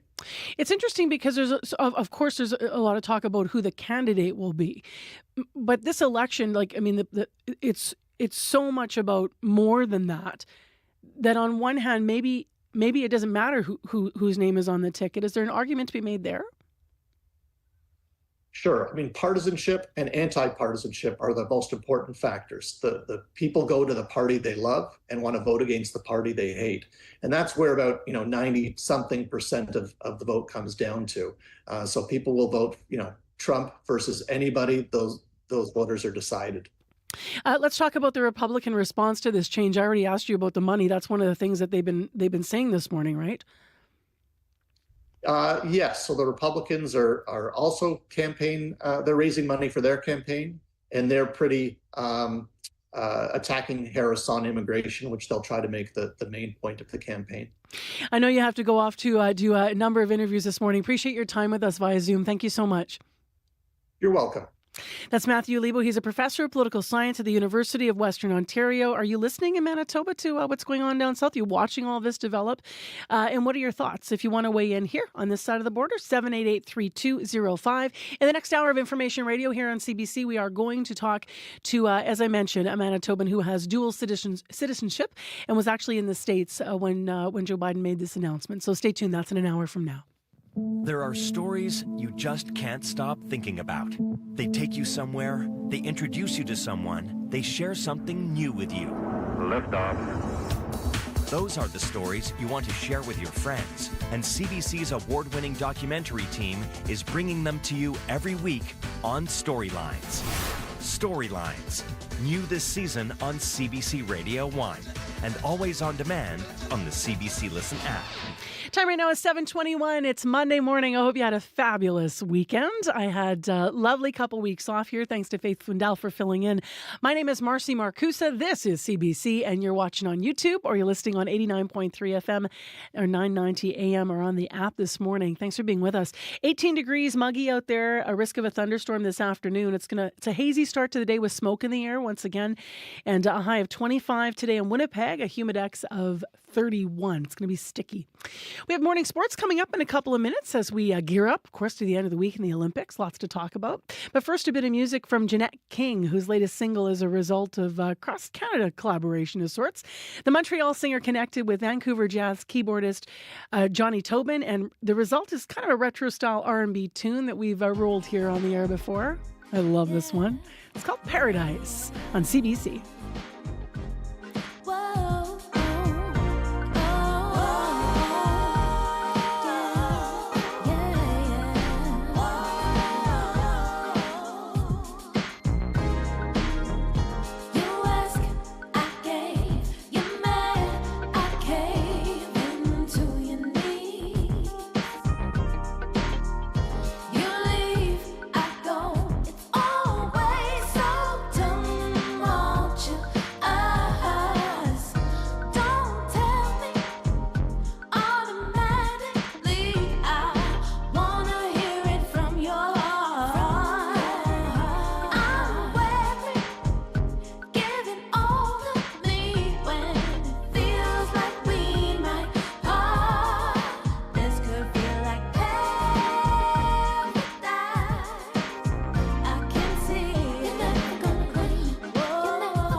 to you. You seem hesitant, distant. You were not ready. You couldn't see what I saw. You didn't want what I want, and now it's all over.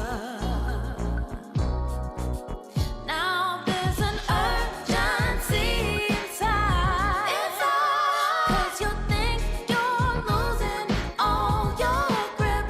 You don't wanna see me with someone else, and it's so unfortunate. This could be like Scott Vergara. I feel like I need my high top runners and my drop sleeve puffy like jacket from the 90s. Yeah, it has a bit of that vibe, doesn't it? Yeah. Totally does. Yeah. And the artist identifies it as that, but it is new music. This is Jeanette King. Tune's called Paradise. Very nice. Yeah, I'm digging it. All right, well, Olympians might be feeling like it's going to be paradise by the end of the week. We'll get there. We got 4 more sleeps until the Paris Olympic Games. That is until Canada's men's basketball team, just as Canada's men's basketball team is looking in fine form. Why don't we start there with sports? Yeah, for sure, Marcy. In their final game before things get real, Canada beat Puerto Rico yesterday by 10 points. The Houston Rockets forward Dylan Brooks led the way with 21 of them. Nice to see from Brooks, whose calling card, Marcy, is his defense, as is Canada's in general heading into these games. If this team filled with NBAers does have a weakness, it is in the guys they call the trees, the 7-footers, Dwight Powell, Kem Birch, Kelly Olynyk. Those 3 combined for just 11 points in yesterday's game. Still with superstars Shai Gilgeous-Alexander and Jamal Murray around, I don't think scoring will be a problem in Paris for Canada. Back to Olynyk, though. At 33, Marcy, he brings veteran leadership to this quite young squad, and he brings a desire for an Olympic medal that has been burning since he was a kid in Kamloops, BC, watching Steve Nash and Canada's last men's team to qualify for a Games. I still remember, watching that 2000 Sydney Olympics. I was at my Aunt Janine's house, and we were in her living room, laying on the carpet floor, watching these games at like the craziest hours, whenever they were, right? My dad always instilled wearing Canada across your chest is some pride and that joy and that passion that you play with, playing for your country, knowing that there's a way that you can give back to the country that helped raise you and give you the opportunities to be where you are. Olynyk's dad, Marcy, actually cut Steve Nash at one point while he was coaching Canada's junior team. I'm sure all is forgotten now as Canada prepares to make the podium in men's basketball for the first time since 1936. Wow. The journey starts Saturday against Giannis Antetokounmpo and Greece. Well, let's go to another story led by phenom Summer McIntosh. Swimming is also expected to be one of Canada's strongest sports in Paris. What is she saying ahead of these games? Well, she's trying not to let the burden of expectation get the best of her. And make no mistake, the expectations are sky high for Summer. Even the Americans are taking notice. NBC swimming analyst Rowdy Gaines calls Summer the best swimmer in the world right now, and everyone's going to know her name by the end, of summer. Here in Canada, of course, Marcy, we've known her name for a while now, since she barely missed the podium as a 14-year-old at the Tokyo Games. Feels like just yesterday I was getting ready for Tokyo in Vancouver, so to be here now, it's like everything's gone by pretty fast, but it's super important to be able to enjoy the process, even in these kind of last final stages heading into Paris, because there is a lot to go on these next couple of weeks, right? So just trying to stay focused as much as possible, but not hyper fixating on things, because we're not quite there yet. That is Summer chatting with CBC's Devin Haru for her last sit-down interview before Paris. You can see that up on our website right now. Summer, a favorite to win 4 medals at these games, and if everything goes right, possibly 5, so we'll see. And I know you have a note about a Manitoba Olympian, but also a few other Paris-bound athletes that are coming off impressive weekends. Yeah, Xander Schauffele won the British Open yesterday. The American is the defending champion from the Tokyo Olympics.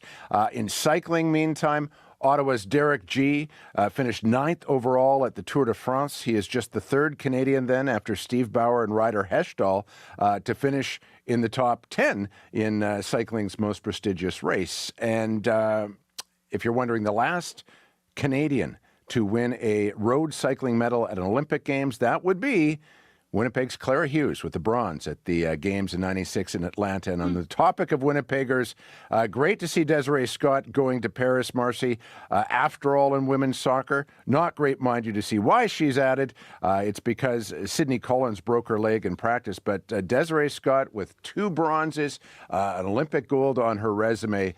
The leadership that she is going to bring this team is going to be incredible and just wonderful for her. Absolutely. Obviously, locally here, people are really happy for her. Although, as you said, the circumstances notwithstanding. Thank you, Scott. We'll talk to you tomorrow. Sounds great. That is Scott Regehr via Zoom and with us on CBC This Morning with sports. Coming up in the next half hour, speaking of athletes from Winnipeg, Nix right now, the company Nix is paying female athletes to talk about their periods. They're calling it Sport Your Period. We're going to find out more about why one former Olympian, Susan Ock, says that this is overdue, this discussion. Stay tuned. That's after your CBC Winnipeg News. This is CBC News. Good morning. I'm Heather Wells in Winnipeg. At 7:30, it's smoky out there. It is 18 degrees. We're going to see a mix of sun and clouds today. Still humid even after the thunderstorms overnight. A high today of 25, the humidex 31. A large manufacturing company based in Winnipeg has apologized for not addressing a sexist atmosphere in the workplace and the effects it had on female employees. Price Industries made the apology in settlement of a complaint before the Manitoba Human Rights Commission. The complaint was filed back in 2015 by Gwen Jakes, after she was fired from her job at Price Industries. Her complaint alleges she was discriminated against on the basis of her sex and her age, which at the time was 53, as well as harassment. The company denies the allegations, but after a Human Rights Commission hearing, Price Industries is now required to pay Jakes a settlement offer of $175,000 minus some deductions. Jakes is critical of the Human Rights Commission for taking 9 years to complete her case. They re-traumatized me. It's very traumatizing to go through this constantly. I would have been bankrupt had I had lawyers throughout this whole entire time. Jakes has been given 30 days to decide if she'll accept Price Industries' settlement offer. A Manitoba First Nation intends to breathe new life into an old, vacant building. Fisher River Cree Nation has bought the Rubin Block. It's a derelict building in South Osborne at the corner of Osborne and Morley. It's been boarded up since fire a decade ago. Chief David Crates says his community teamed up with the University of Winnipeg and the federal government on this project. Work has started to undertake, I guess I'll call it, the remediation of the building. And it has been sitting for a number of years. So there is requirement, like I'll give you an example, asbestos removal. The goal is to have about a dozen apartments available by next spring. Now, the Manitoba Historical Society is overjoyed the building has escaped the wrecking ball. The Rubin Block was built 110 years ago. The city sued the previous owner for nearly $40,000 in special damages for not maintaining the building. The Historical Society's Gordon Goldsborough is grateful groups came together to preserve the Rubin Block. Nobody likes to see a building standing vacant. I mean, they serve no one's interest. And it's therefore wonderful to hear that there's going to be someone that's going to, love the building, put the work into making it a useful building again, and, like to think it's going to be around another 100-plus years. In its earlier years, the main floor of the Rubin Block had a Merchants Bank of Canada branch and shops for a barber and tailor. The upper 2 floors had 18 apartments. To the United States now, and Joe Biden, finally bowing to party pressure, has ended his re-election campaign. Well, I think that Biden brought it upon himself. His performance has been a debacle. Because of what happened in the last debate, he was pushed by the party. I was not for that, and I'm disappointed by it. It makes me nervous in other ways because I don't know that this country is ready to elect a black woman. A cross-section of American voters commenting on Biden's decision to not seek a second term and endorse his Vice President Kamala Harris. Biden says he'll address Americans later this week to shed more light on his decision to drop out of the race. As for Harris, she delivers a speech later this morning from the White House. The Israeli military says a Canadian has been shot and killed near the Gazan border. Military officials say the man had left his vehicle and was threatening soldiers with a knife. The incident took place in a town just north of Gaza, which was targeted by Hamas in the October 7th attacks. The identity of the victim has yet to be released. You can hear the latest national and international news on World Report at 8. An invasive species of fruit flies has some farmers wishing they would just bug off. Can you see that? That tiny little thing is what does all this damage. That tiny little thing is called a spotted wing Drosophila larva. Evidence of the pest appears mostly after fruit has been harvested because they can lay eggs before the fruit even ripens. Prairie Adventure Farm owner Edith Smith says 2/3 of the orchard has been overtaken by the flies. This year was an invasion, if you want to call it that, of spotted wing Drosophila. They came originally from California, and they've worked their way north over the years until now we think they're overwintering here. The province says the fruit fly has been seen in all fruit crops currently being harvested, including strawberries, Saskatoon, sour cherries, and it's just starting in raspberries. Well, the heat did not stop dozens of Winnipeggers from working out at True North Square. 7, option 3. A free health and wellness event yesterday, including Zumba. Brianne Merritt admits it was tough. Enjoyable torture, almost, like just a little bit. It's torture, especially in plus 30, but it was good. It was good torture. The event was put on by Peg City Steppers. It's an annual event, and founder Shanna Goodridge hopes to carry on the annual tradition again next year. You can find more Manitoba news at cbc.ca/Manitoba. Thanks very much, Heather. You're welcome. Man, it would have been just sticky to be dancing around doing Zumba and working out yesterday, right? So humid. It's sticky again this morning after that thunderstorm overnight, as we've been mentioning. Abby's going to look at our regional forecast now on CBC. Hi. Hi there. Yes, we're still at 18 in the city. We saw that storm rolling last night, and I was thinking it's going to bring some coolness to this morning, but nope. You saw the rain, but it's still going to be muggy today. We're expecting a mix of sun and clouds, a slight chance of showers and possible thunderstorm sometime this afternoon. And these conditions will remain with us. It's even going to be hazy and some light breeze from the north. We're looking at a high of 25 today, though. With that humidity factored in, it will be feeling something in the range of 30s. West to Brandon now, 17 and partly cloudy. Today we'll see a mix of sun and clouds, a slim chance of showers and thunderstorm. Hazy conditions also in the forecast, and that will stay for the most of the day. We're seeing highs hovering at 25, 26. Thompson is sitting at 13 and mostly cloudy also. Expect these cloudy conditions to clear sometime this morning, and then there'll be a return of cloudy conditions. You'll see a high of 23, rather, not 30, but with the humidity, it's going to be feeling in that range also. Churchill is foggy at 7 degrees at the moment. You see sunny skies develop as you get into the morning period. Then a transition to a mix of sun and clouds as you approach your lunch break as the fog also dissipates. We'll be seeing highs near 22 for Churchill today. Delphin is misty at 20. Expect sunny skies this morning. Then you see a transition to a mix of sun and clouds. A slim chance of showers in the forecast later. The fog patches will be clearing, though there's some local smoke that may be developing due to activities in BC and Alberta, so you need to brace for that. Highs will be around 26. The humidity is going to make it feel like 33 this morning. Gimli, good morning. How you doing? You are at 16 for the Interlake region today. Expect a mix of sun and clouds, a slim chance of showers and thunderstorm this afternoon. Conditions will be hazy with breezy conditions from the north. Highs 26. Steinbach 16 and clear. We're seeing a mix of sun and clouds later this morning. A slim chance of showers coming with a risk of thunderstorm. Hazy conditions will crawl in, and you will be warming up to 26, though it's going to feel in the range of 34 with the humidity factored in.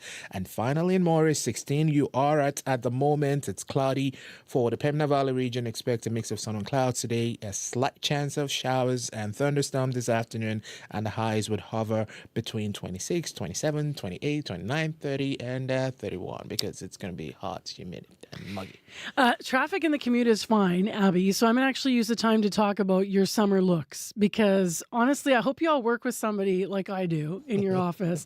Because when I come to work, I'm like, there's no doubt what season it is when you work with Abby. Like today, we got the fisherman hat on and like full shirt with palm trees. Palm trees. That's the field this morning. Palm trees and birds in the horizon. I'm just like in the beach mood today. It's funny though, right? When you actually like take a second to put on color or something that's summery, like you get in the mood. I woke up this morning and I'm like, it. I know it's muggy, and I'm like, you know what? I'm just going to dress to feel good today. It's making me feel good too, I gotta say. If you do spot something, by the way, though, on that commute that I said was quiet, which it is, just check the. I just checked the Traffic Management Center for Winnipeg on X, and things do seem to be moving well. But if you're having a problem out there, or you just want to call our commuter line, let us know what it's like. 788-3093 is where you can update conditions on the commuter line at CBC. Well, next on Information Radio, for many, periods can be an uncomfortable or even for some embarrassing thing to talk about. A Canadian female undergarment brand called Knix, you probably heard of it, Knix, it's trying to change that. Specifically, though, they're targeting women in sport. They have a campaign running. Here's a little bit of what it sounds like. This is former Olympic soccer player Megan Rapinoe. So many times I've sat up here and talked about my wins, the big competition I was going to, the game-changing goals that I've scored. And never ever mentioning that I was on my period. Too much information? Nah, not enough information. So that's part of the ad from Knix. Knix is paying female athletes to talk about their periods, and they're calling the campaign Sport Your Period. According to the Canadian Women in Sport Organization, 23% of girls consider menstruation a barrier to participating in sport. And they found that 3 times more girls drop out of sports than boys by their late teens for a variety of reasons. Now, Susan Auck is with us this morning via Zoom. You know Susan Auck. Susan's a former national team Olympic speed skater, 3-time Olympic medalist, and here to talk about this. Great to have you with us for the conversation. Hi, thanks. Have you had this conversation with other athletes over the years, other women athletes?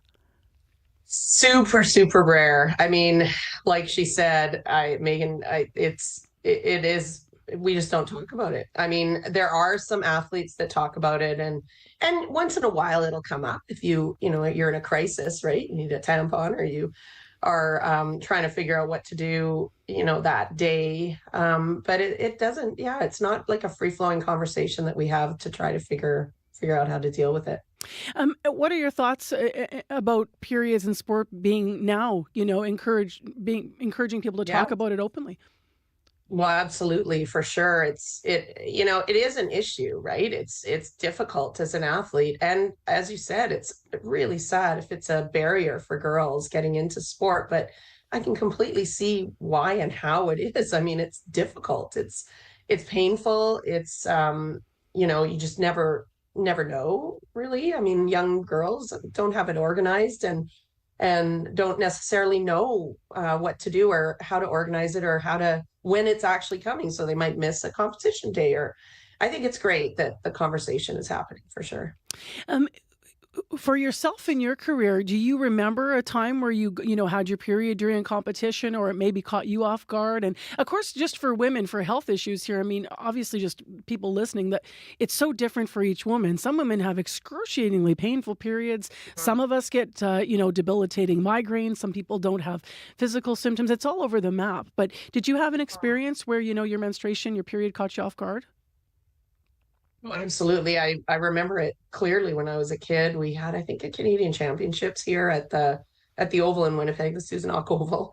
And I came in from a race, and, you see stars at the end of some races. We lose so much oxygen in our blood. And when that oxygen rushes back and you have your period at the time, I was rolling around on the floor in pain. It was shocking to me. So from that day, I tried to, I don't know if I figured this out on my own or if I heard it from other girls, but, you try to control when you get your period to make sure that you never have it during a competition. Because, I mean, in training, you can kind of control how far you go, but in a race, you're going to put everything into it. And like I said, see stars at the end. So, from that day on, I got the birth control pill, and I would take more if a competition was coming on. I usually sat down at the beginning of the season and organized my biggest competitions and made sure that I was never, having my period at the time that I was in a big competition. How could this, I guess, change the care for athletes, women athletes? If this is talked about more, do you think that that conversation, maybe you made some of those decisions for yourself, to stay on birth control, as you said, to control your flow, but how might those conversations happen, I guess, at the doctor's office level, I guess, if we actually continue to push for more out loud conversation about this? Yeah. Well, more women in coaching would help. That's for sure. I mean, one of the problems is you're surrounded by men as a kid in sport, right? And especially in my day. And now it's better for sure. I think it's fun to see it being a fun thing, right? Amy Schumer is hilarious, and she's, and now I'm so used to that commercial. But at first, I was really kind of shocked at the commercial, and wow, she did that. Is that going to label her, right? But now it's amazing. We're talking about the commercial in case Susan and I, in case you all haven't seen it. Amy Schumer, comedian, right? Well, in the States, like famous. She's at a chart talking about your flow and, what you need to do and how you fit a tampon. And it's on an ad. And for people of my generation, and obviously it sounds like for you too, Susan, it was unheard of. Like, that information was really quiet. You're in the bathroom, maybe your friend's there. If you have a parent that's, it's unheard of that we're talking about these things, but it's important. It's important for sure. And it would help athletes. And I think, if there was immediate support for girls when they get into sport at 8 or 9, and then they have, some psychology support, which I never understand why we don't spend a lot more time and money on early psychological support for girls and kids, all athletes. But we worry about it once they get to, an Olympic level, and then all they're doing is trying to get their life out of their way instead of,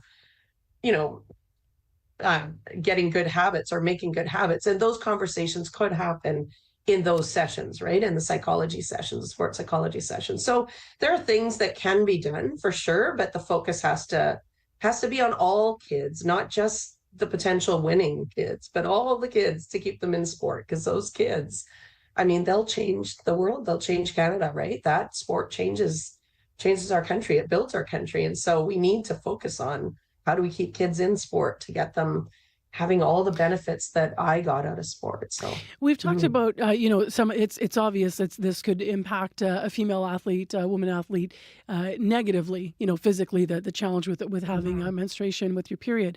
But could there be advantages with understanding how menstruation affects you as an athlete? Apparently there can be. I didn't know this. I didn't organize mine that way, but I've heard that athletes will, some women will try to ovulate during their biggest competitions because it makes them more aggressive. It makes sense, right? Like, we go through all sorts of, grumpy, happy, physically changing moments every month for women, and then for the rest of our lives, in fact. But why not try that, right? And maybe I was just lucky at certain times because I avoided having my period during big competitions. Maybe I happened to be ovulating and be more aggressive. I needed to be as a skater. So yeah, for sure. We worry about the training and your head and your physiology all the time. So why not try and use that to our advantage? There should be some advantage to it. You have 3 daughters involved in sport right now. What do you tell them to help them stick with it, or in your family has it sort of been not an issue given who you are, obviously? No, you know what? I probably don't talk to them enough either. Just like most moms, right? I wish I had talked about this with my kids. I didn't. I let them work it out on their own, and that's really unfortunate. And I feel a bit regretful. My twins are 19 and I have a 17-year-old. And so they've already figured themselves out. The twins are really focused on school right now, but university, the young one's still in sports. And, I really should make sure I help her with that and see if that can benefit her. And in some way. She plays soccer, and they all jump horses. So, thank you very much for having the conversation with me this morning. Nice to see you via Zoom, and appreciate you being on CBC. Thank you. Thanks for doing this conversation. That's Susan Ock. She's a former national team Olympic speed skater and 3-time Olympic medal winner. Maybe you have been around a time or two on the oval here in Winnipeg. If you're a parent out there and you've talked about this with your own girls in your house, and maybe you want to weigh in on the conversation, 788-3205. We carry a world of information in our pockets because we want to know. Breaking news that shapes our world. Staying on top of stories around the globe. And connected close to home. It's news you can trust. Delivered when you want and where you want. On Canada's News app. Now with CBC Radio 1. Local and live. Download the CBC News app for free. 10 to 8 right now, national and international news coming up at the top of the clock on World Report. Now, after 8 o'clock, we're going to check in with a Winnipegger here who has dual citizenship with the States and Canada, and she's going to be weighing in on Joe Biden announcing he will not run in the U.S. presidential election this fall. He is endorsing Kamala Harris, and so we're going to hear from her. When asked already this morning about one of the topics you might have heard being analyzed, which is can a woman win in the States? Her response was, our guest from Winnipeg, it's about time. So we're going to hear more about why she said that. I actually had that conversation with her this morning at 7 o'clock is when we were able to reach her. But you'll hear it here on the radio, and on YouTube you'll be able to lean into it after 8 o'clock on the show. If you want to weigh in on how you're feeling about that story, you can also reach out to us as well on the listener line. 18 in Winnipeg, smoke, hazy out there. The sun coming up this morning was orange again, shrouded with the smoke. But winds are calm. We will have a sticky day with a risk of a thunderstorm this afternoon. And with the humid index, it's going to feel like 31. Today's high in the city for your Monday is 25 degrees, which means that it might be a great day to head out and go swimming. But let's talk about the downside of what can happen if you're not prepared. Drowning is still the third leading cause of preventable death in Canada. In Manitoba, on average, every year, 23 people will die from water-related causes, and that's according to the Life Saving Society of Manitoba. It is National Drowning Prevention Week this week, and to talk about this, Christopher Love is with us. Their theme this year is Manitoba is water safety. Their theme this year is water safety in Manitoba for newcomers. So Christopher is with the Life Saving Society, Manitoba Water Smart, and Safety Management Coordinator. Good morning. Good morning. So let's start with the theme I mentioned, water safety for newcomers, what you're focusing on. Why is that? We're focusing on that because, unfortunately, we've had several high-profile tragedies with newcomers here in the province, and because, unfortunately, again, anecdotally, at least through media reports, we see newcomers have a higher chance of experiencing injury or death in drowning incidents every year, not only here in Manitoba and across Canada. And so we've been working for years with newcomer agencies to provide some water safety education through safety presentations, and we just really wanted to formalize it this year, push it even more, and really get the message out. So can I ask you a little bit about one of the things that I think is specific to Manitoba, Christopher, when it comes to water safety, whether you're swimming in a pool, that could count, obviously, because often I think we think out on trips, but what's the difference if you think you understand you're a strong swimmer at a pool, but then you go out to a lake for the weekend, for example? What should people understand around safety? Swimming in a lake is very, very different from swimming in a pool. There's a lot of different factors that you're not going to be potentially used to. No walls or bottom, potentially, depending on where you are in the lake is one thing. The fact that bottoms can change really suddenly, like you don't find in a swimming pool. You can't see below the surface. There's weeds, there's animals, there's all those other things that you're not expecting, plus the wind and all the weather effects that you may not be used to if you've only swum in an indoor pool. And that can really throw people off, especially if you get further from shore. That may push you beyond your endurance level, or it can just be deceptive in terms of you take a step and where you thought it was only like 3 feet deep, you're suddenly in water over your head because there's a steep drop-off at the pool or at that lake compared to the swimming pool. The stats, if we look at them, I mentioned 23 deaths on average from water-related causes in Manitoba every year. How does that compare to previous years in our province? Unfortunately, it is a rise. Our long-term average for most of the 2010s was 21 or 22 deaths per year, depending on exactly when we were measuring. So the fact we've gone up to 23 is concerning and something we want to reduce. Even one death is one too many, so it might sound like, oh, it's only one more, but that's still a trend we want to avoid. We want to bring these down to zero. We talked already about, you focusing on newcomer safety and in education. I know you have a press conference actually with IRCOM later this morning. But what other communities are at higher risk for drowning? Here in Manitoba, again, anecdotally, because when we look at death data, unfortunately, it doesn't track cultural or racial background. But based upon media reports, we also see higher than average rates for First Nations here in the province of Manitoba, as well as for those who are more socioeconomically disadvantaged, which are other groups we are concerned about and continue to do work with, because we don't want anyone to drown, but we want to work with these groups that are more hit by the toll, unfortunately, and bring those rates down. You've said twice now that the proof sort of to look at these groups is anecdotal. We look at incidents where people have drowned in the past.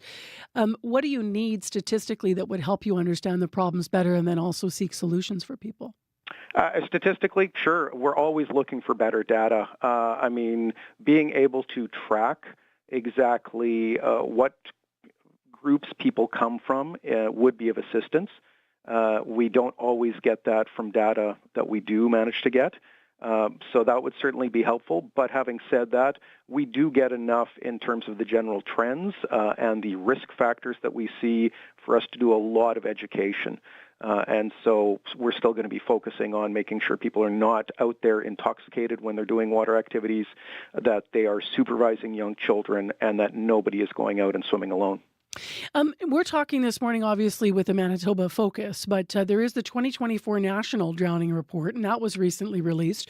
What were some of the major takeaways from that? I know what I noticed was the top group, I believe the stat, I'm going to look at this here to make sure I get it right.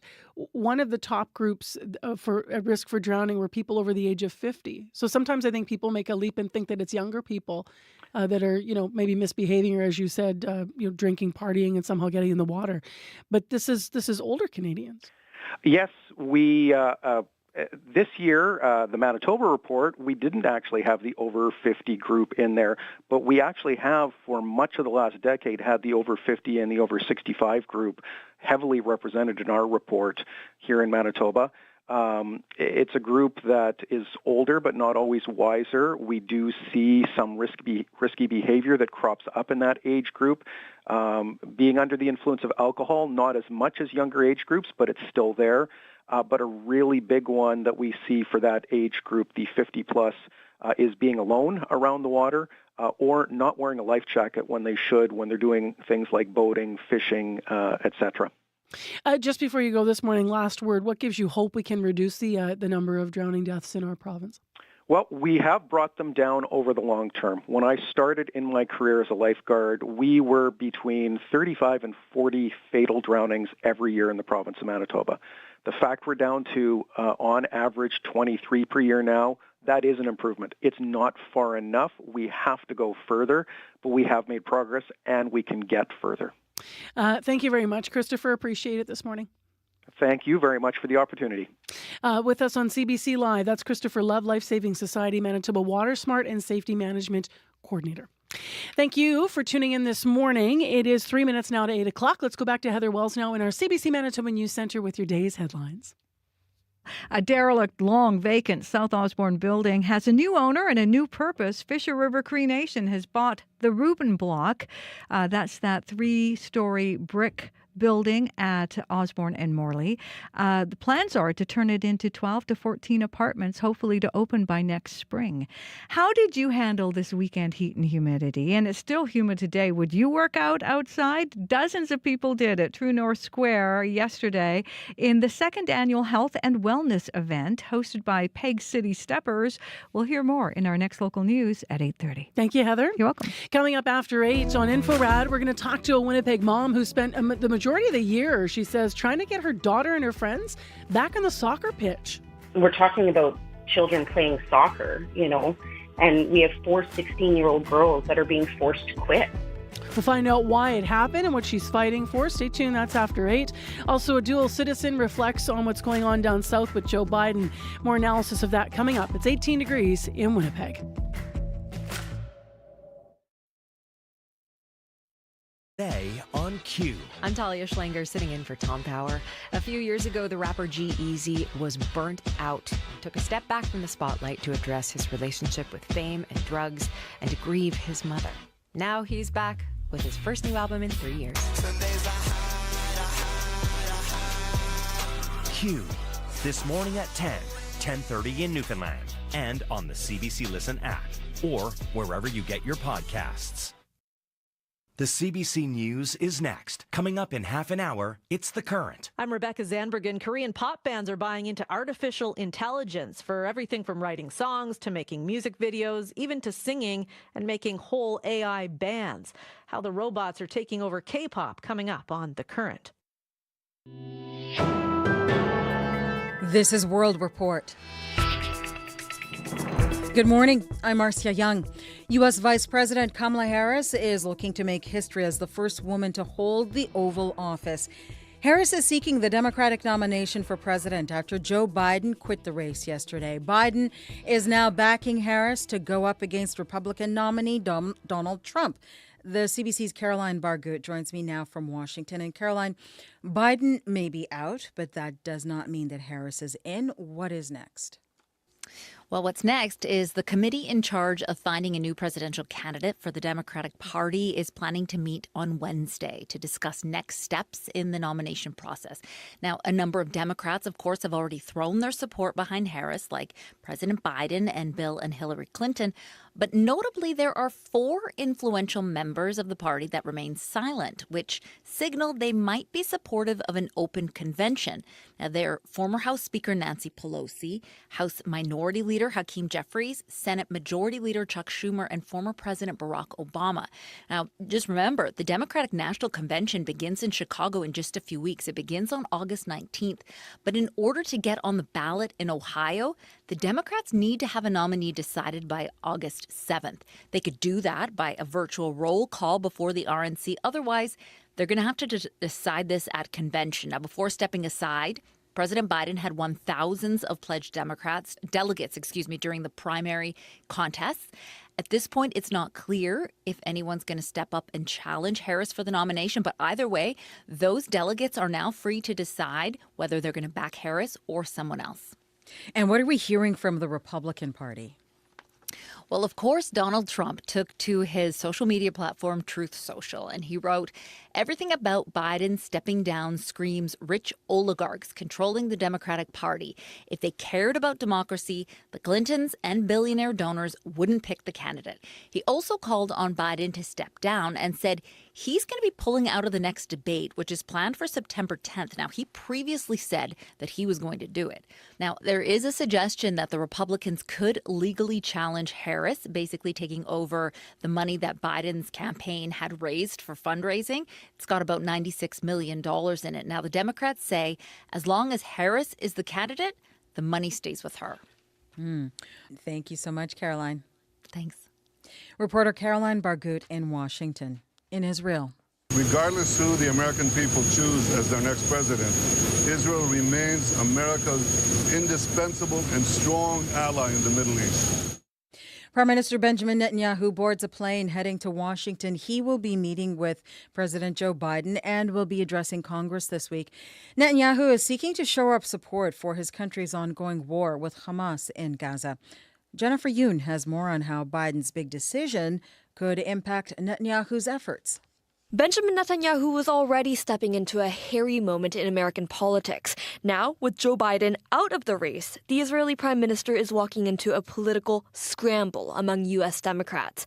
That might actually play well into Netanyahu's agenda, says Nader Hashemi, a professor of Middle East politics at Georgetown University. The confusion and chaos in the Democratic Party is actually a net gain for him because Netanyahu's politics align align much more closely with the GOP. Rex Brynan, a professor of Middle East politics at McGill University, says he'll be watching to see if some of the Democrats vying to become the candidate might clarify their position on the Hamas-Israel war during Netanyahu's visit. It may be an opportunity to try and recapture some of those Democrats who've been disillusioned by what they saw as the Biden administration's unwillingness to restrain excessive Israeli military action.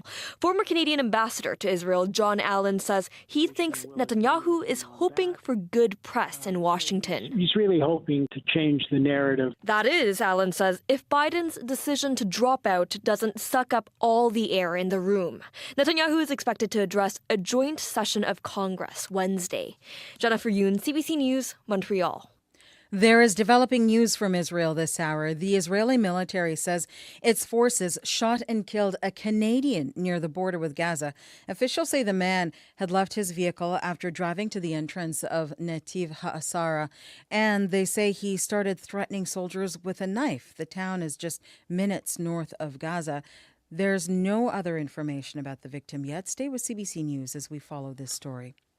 Bangladesh remains a nation under lockdown today. Police patrol the near-deserted streets of Dhaka. Officials are trying to ease tensions following weeks of student protests over quotas on public sector jobs. That country's Supreme Court removed most of those requirements on Sunday, but a curfew and internet ban are still in place. Clashes between police and protesters last week left more than 100 people dead and led to hundreds of arrests. Students warn they will keep demonstrating until protest leaders are released and the lockdown is lifted. In Western Canada, the heat and the threat of wildfire unrelenting. Hundreds of fires are burning across British Columbia and Alberta. They have triggered evacuations and air quality warnings as far away as Saskatchewan. And as Yasmin Khanea reports, forecasters worry the situation could become worse this week. Wells has never been evacuated before. A grim milestone for the district of Wells in north-central British Columbia. Mayor Ed Coleman says hundreds in the area have been ordered to leave, including residents and tourists in the historic gold rush town of Barkerville. The winds are erratic. We got to get people safe, so we got to get them out of there. In BC's southern interior, another 2,000 people are on evacuation alert, prepared to leave at a moment's notice. And this is the second time we've been on alert since I've been here. Kevin Palmer has lived in the village of Ashcroft, west of Kamloops, for 6 years. A little worrisome feelings. It's tough, it's a lot of anxiety. In northern Alberta, more than 7,000 people have been ordered out of their homes due to a wildfire bigger than the size of Calgary. Like we're literally in a fire. Billy Joe Moberly is one of them. The real strong smell of smoke, barely can breathe. Officials blame a relentless heat wave for the uptick in fires. Parts of Western Canada should see some reprieve from the heat this week, but a looming risk of thunderstorms and lightning could ignite even more fires. Yasmin Ghanea, CBC News, Vancouver. Unionized workers for Ontario's liquor retailer are back on the job today, but stores will not reopen until Tuesday. The strike lasted 2 weeks. The union, representing 10,000 workers, says it ratified a new deal with the LCBO yesterday. Ontario Premier Doug Ford's plan to expand alcohol sales into convenience and grocery stores was a main concern for workers. If there's one thing Canadians need to start their day, it's probably coffee. Even the World Report team is fueled by dark roast. That seemingly magical bean is also critical to many economies, especially Uganda's. The nation is one of the planet's largest coffee producers, but a new report suggests it's under threat by climate change. Freelance reporter Isabel Nakaria tells us why and what farmers there are doing to combat the problem. We had a long period of sunshine, which didn't allow our coffee to produce more. Regis Biamugisha is a coffee farmer in central Uganda.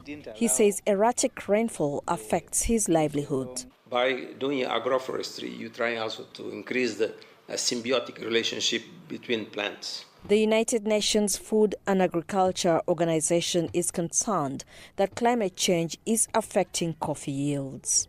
The organization's Uganda chief, Antonio Querido, says sustainable methods of farming allow the crop to thrive. You bring plants that help the soil fertility and ensure that through that the coffee can benefit. The National Coffee Research Institute in Uganda warns coffee is vulnerable to climate-induced hazards like drought and pests. Sometimes the farmer does everything else in terms of proper weeding, applying fertilizer, but once drought hits, they go back to square one. They lose everything. And to mitigate this, coffee researcher Godfrey Seremba says farmers need to grow new varieties. So we are working towards having a variety that is resilient to drought. In 2023, Uganda's coffee production went down 6.8% due to a drought. Exports are expected to rise by 1.4% this year.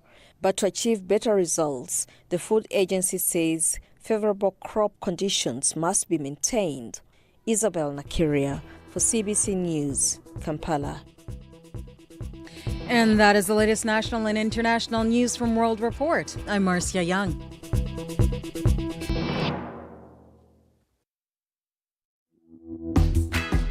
Well, good Monday morning, Manitoba. I'm Marcy Marcusa. This is Information Radio. We're live in downtown Winnipeg on CBC 89.3 FM, 990 AM on the app or on YouTube.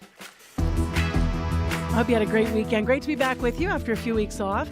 It is muggy out there. Abby's going to fill us in on what's coming in the forecast after a strong thunderstorm overnight. You might have heard it. I know it was really pretty loud in my house.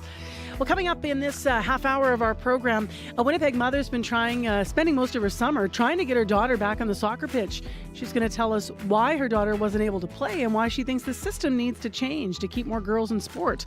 Plus, a dual U.S.-Canadian citizen and Winnipegger says she's relieved after Joe Biden made the decision not to seek re-election.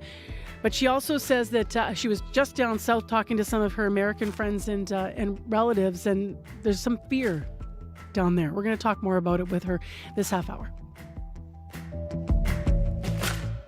8:11 is the time right now, and let's go to Heather Wells first for news headlines and updates on other stories. Hi, Heather. Good morning. Well, 9 years after filing a human rights complaint, a Winnipeg woman has finally reached the point where the case can be resolved. Gwen Jakes filed a complaint in 2015 about sexism in the workplace at her former employer, Price Industries.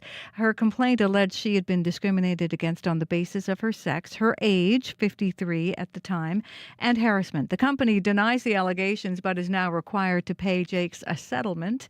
And Manitoba fruit growers say it's an invasion. A type of fruit fly, the spotted winged Drosophila, lays eggs in fruit before the fruit even ripens.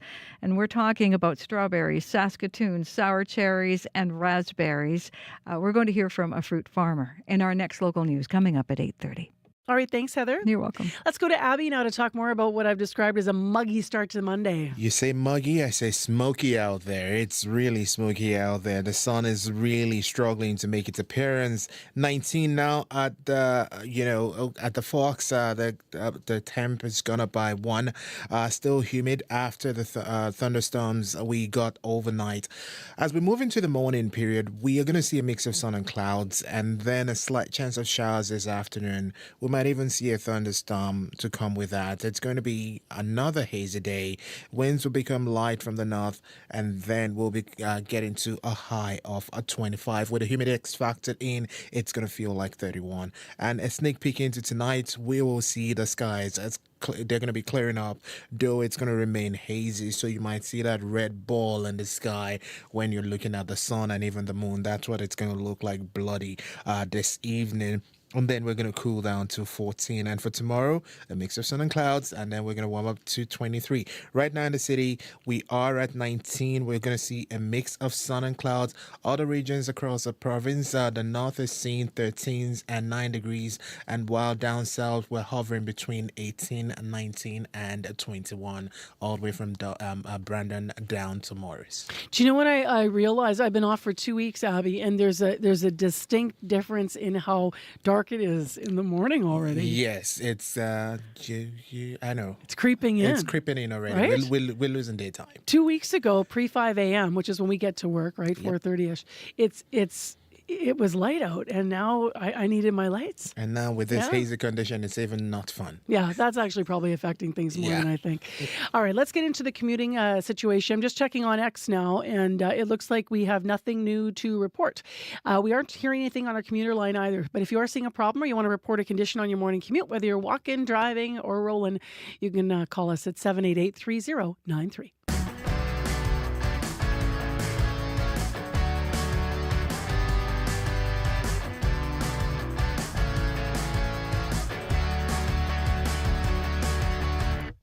Well, 16-year-old Mackenzie Robillard has always been passionate about soccer. The Winnipeg teen started playing when she was just 4 years old. She's now part of an elite soccer club, and she's never missed a season. That is until now.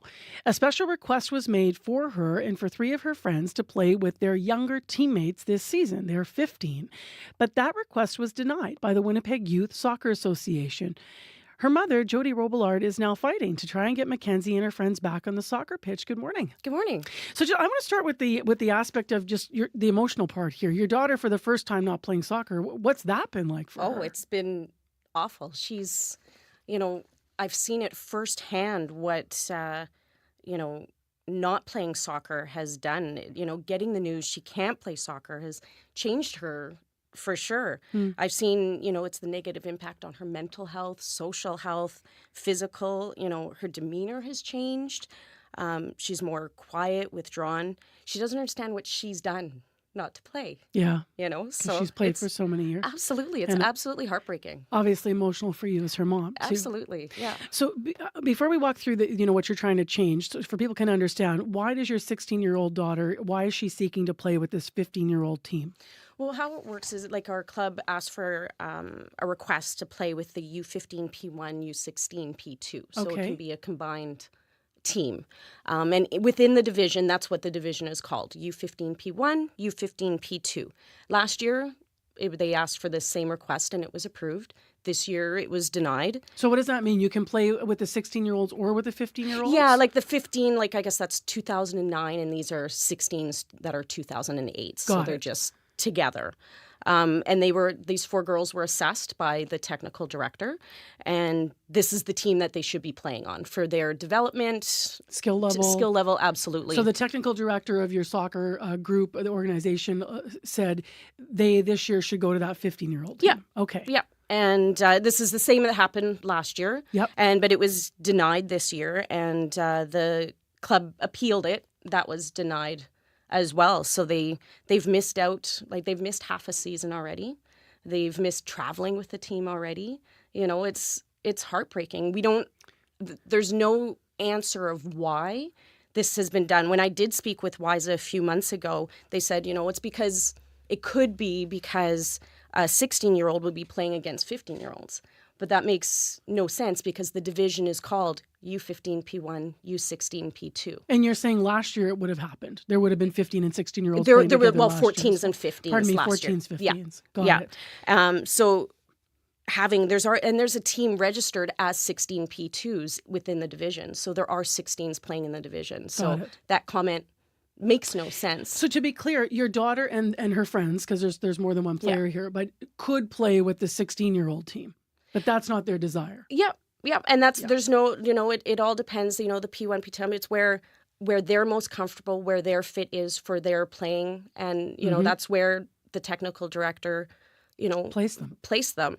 And it's also interesting within our same club, the exact same situation has happened on the boys' side. Okay. Where there was a U16 boy, they made a request to play on the U15 P1, 16 P2, and that was approved. So there's a 16-year-old boy playing against 15-year-olds. Yeah, within our club, 1v1, and it's so why is it allowed on the boys' side and not the girls' side? Is the process always the same? Like even last year when it was approved, as you said, for the girls to play, your daughter included, to play on a different team.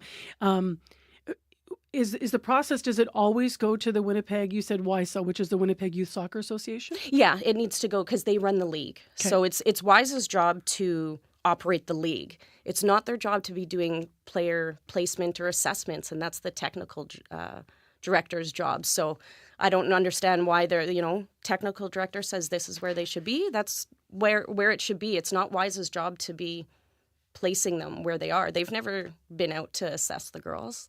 What questions do you said you haven't had many answers from WISA about why this happened beyond them assessing age, or, which you said doesn't really fall in line with what happened with the boys. But what questions do you have for them? What would you like them to tell you? I've asked a few times, and then they always say, go ask your club. So, the reasons the club has gotten, there has been no reasons. It's, there'd be 16s playing against 15s, or they've gotten, it could be because based on last year's results, because the team did do well last year and they, won the division. So, you're telling me that because they played well, they're not allowed to play this year? Are they going to be seen as ringers? Is that sort of the thinking there, that they would be seen as really good players on the younger team or something? I don't know. You don't know? I don't know. Which, as you're saying, wouldn't be fair anyway, because they'd be penalized for being good players. Right, yeah. Exactly. Even though they've been assessed to play with the 15-year-olds. Yeah. How's the soccer club reacting to all of this? They've been very supportive and done, helped. It goes through them to do the appeals and stuff like that. They've been wonderful. Right now, Mackenzie is still at least training with them, but it's not the same. You've expressed that you feel like your daughter is being forced to quit, and also that there's some gender disparity here. Can you elaborate a bit on that?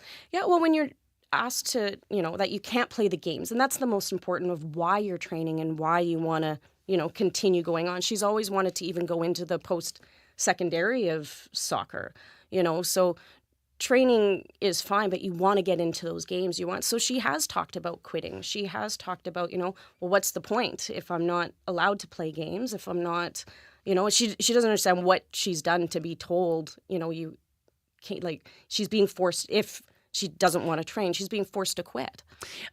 Will she consider another team? I get that question quite a lot, and it's not just as simple as going to another team. I kind of compare it to almost like a grocery store. You go to the grocery store that, has the brands you want, has the different foods you want. It's the same as a soccer club is different. Each soccer club is different. They have different quality of training, coaching, amount of training. And we found that, our club fits her needs and challenges her. That's her team. Yeah, she's found a home there, and, it's mental, emotional, and social benefits of being with her teammates that have become really good friends. Well, we'll see if we can get comment from the Winnipeg Youth Soccer Association. We have reached out as of airtime. They have so far refused to comment. But thank you for being with us this morning and outlining your concerns. Thank you so much. If you're a parent out there, maybe you have similar concerns, we'd love to hear your story as well. Jody Robillard in studio with us, Winnipeg parent, who's talking about her daughter not playing soccer this year because she was denied a chance to play with her younger teammates where she was assessed to play by their technical director. As I mentioned, CBC did reach out to the Winnipeg Youth Soccer Association for response, and they have so far refused to comment. On the topics that matter, your voice should be heard. I'm really concerned. And I'm not really happy about that. Radio Noon is where you can voice your take. I'm Janet Stewart. From 12:30 to 1 p.m., Radio Noon opens the phone lines on one important topic. It just brings everyone together. Radio Noon's call-in segment, 204-780-0893. We want to hear from you, weekdays on CBC. 8:22 a.m. Windsor calm, 19 degrees, smoky out there and muggy as well. Well, let's return to Joe Biden and the news that he will not run in the 2024 U.S. presidential election. On Sunday, yesterday, he put out a written statement saying he believes, quote, "It is in the best interest of my party and the country for me to stand down and focus solely on fulfilling my duties as president for the remainder of my term," end quote. A later statement came out from Biden endorsing his vice president, Kamala Harris, to run for president. Shayna Plout is a dual citizen of Canada and the United States. She works in the human rights field. She moved to BC from Chicago in 2009, so arrived here in Canada, and then she made her home here in Winnipeg and has made her home here since 2017. I spoke with her a little earlier this morning all about the developments in the States. Good morning, Marcy. So what was your reaction to Biden stepping down? I'll be honest, I was relieved. I was actually in Washington, D.C. 2 weeks ago, so very much in the shadow of all of this, and also during the NATO summit, and could really just sense the fact that with him on the head of the ticket, Trump would most likely win, and not just win in the presidency, but also affect the races for Senate and for the House of Representatives, which would give him a supermajority, particularly since the Supreme Court ruling is now granting presidential immunity that we had never seen before. So I was pretty concerned that if Biden stayed on, we would have a Trump presidency and a full Republican control of the United States. Now, stepping down from the race is how I should have worded that, stepping out of the race for re-election, but not stepping down. There's discussion this morning about whether or not he should still stay in office. What are your thoughts on that? Honestly, I don't know if I have thoughts in terms of that. I mean, in terms of the actions that he has done as a president, for most things, I agree. I don't tend to get as involved in the big P politics and like the party politics, but rather in terms of the issues. And so for things regarding reproductive rights, for things regarding refugees, for things in terms of not normalizing racism, sexism, and homophobia, healthcare issues, issues regarding disability rights, he has done... I would go farther, but he has done as good of a job as he can, and there's not that much time left, so that's okay. I think at this point we don't need more disarray than we already have. What are the qualities you want to see? Obviously, he is backing. Joe Biden is endorsing Kamala Harris, as are a number of other Dems down south. But what qualities would you like to see in whoever ultimately will be the Democratic nominee? Yeah, more than anything, I want to see a decrease in the temperature. The amount of divisiveness that has become normalized is really scary. People are scared. My family, many of whom are Republicans and much more to the right, are scared. My friends who are Democrats and on the left side of the Democratic spectrum or abdicate from any formal politics and are just progressive peoples are really scared. And when people are scared, people don't make good decisions. And when people don't make good decisions and they have access to guns, this is also really troubling. So the next person just needs to be someone who can turn down the temperature and focus on the actual issues at hand, on reproductive rights, on judicial freedom, and depoliticalization of the courts, on racism, on immigration, on not tying in crime and immigration. Just take down the temperature and actually focus on getting things done in a way that is just and in a way that helps govern a country. That's what I want to see more than anything. I also just want to say that everyone is talking about this as if this is new. This is not new. This happened in 1968 as well, when there was just really, really strong political division within the country, but also political division within the Democratic Party. And the result was the 1968 convention, which ironically took place in Chicago and ended with a lot of disarray inside the convention and a lot of bloody bodies outside of the convention, and a decade of distrust that led us into many of the modern politics we see today. I wonder, the other point of discussion this morning, Shayna, is if Kamala Harris does end up being the nominee, whether or not Americans are ready to elect a woman president. Do you have thoughts on that, or what have you been hearing from friends and family as well? Oh, it'd be about damn time. I mean, I can't speak. I've been outside of the United States for 15 years, but it would be about damn time because we can see where our current political system has gotten us. And, over and over again, we see that, female leaders often, not always, but often bring a different approach to leadership. And, I'll be honest, when Kamala Harris was in previous political office, I wasn't necessarily a fan of hers because her politics are a bit more to the right than my own. But why not? In terms of how you think about this now, as you said, obviously you're a Winnipegger. You've been living in this city since 2017, as I mentioned. When you think about this, though, through that Winnipeg and the your dual citizen, so like your Canadian lens, why do you think Canadians should be paying attention to this? Which might sound silly when you think about, through my lens, I mean, when you think about geopolitics right now, this is extremely critical. But there are a lot of people that still might not be, looking at this and thinking it will impact us, this whatever happens down south. Yeah, I mean, I don't think we need to feed the American ego to think that the U.S. is even more important than it already is. But what I would say is these issues in terms of immigration, these issues in terms of conflating immigration with crime, these issues in terms of the things being unaffordable and then blaming the lack of affordability on them, whoever they are, the issues in terms of the attack on reproductive rights and LGBT rights, these issues are not stopped by a border. Yeah. Thanks very much for being with us, Shayna. Really appreciate your analysis this morning. Absolutely. I hope that's helpful. Shayna Plout is a dual citizen of Canada and the United States, weighing in on Joe Biden not running for re-election, making that announcement official yesterday. We reached her earlier this morning, Shayna. Next on the show, just before we turn our attention to local news, Janet Stewart's popped into the studio. Good morning. Good morning, Marcy. And obviously Janet's here to tell us what's coming up on the Call-In on Noon. Yeah, we're actually going to follow up on some news announced last week that the province is going to spend $9.1 million, I believe it is, checking my notes here, fixing up the perimeter highway. Do you use the perimeter highway? Are you happy to see this money spent? Is it the right place to spend it? Is there another highway out there that needs repairs more desperately? Let us know. 204-788-3797 is the number you can call to leave a message now. Oh, there's going to be opinions. Well, I want to hear them. It's road trip season, too. Exactly. Yeah. What have you seen out there? What needs attention? All right. Thanks a lot, Janet. Thank you. So once again, if you can't join live between 12:30 and 1 this afternoon, 788-3797. Your news is next.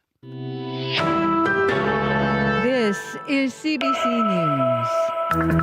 Good morning. I'm Heather Wells in Winnipeg. At 8:30, smoke in the air. It is 19 degrees right now in Winnipeg. We're headed to a high today of 25. The humidex will be 31.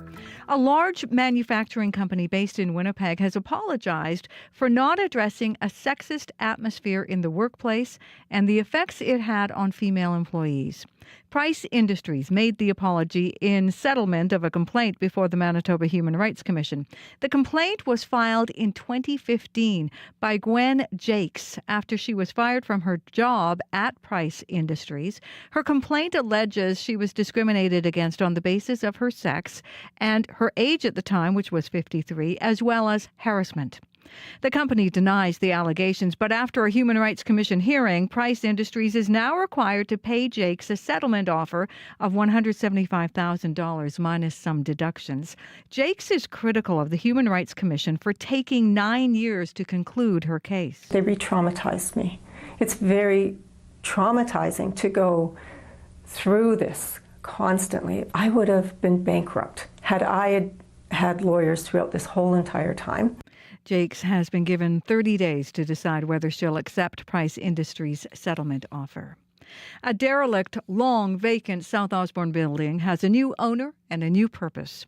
Fisher River Cree Nation has bought the Reuben Block. Plans are to turn it into 12 to 14 apartments. The 3-story brick block at the corner of Morley and Osborne was built in 1914. Fisher River Chief David Crate says remediation is going to take some time, but they are getting help from a number of groups, including the University of Winnipeg. We thought they would be a good partner to work with on helping us, secure this particular facility, and then also the retrofit that's going to be taking place of the building. Crate says the building will be operational, ready to move in spring of 2025.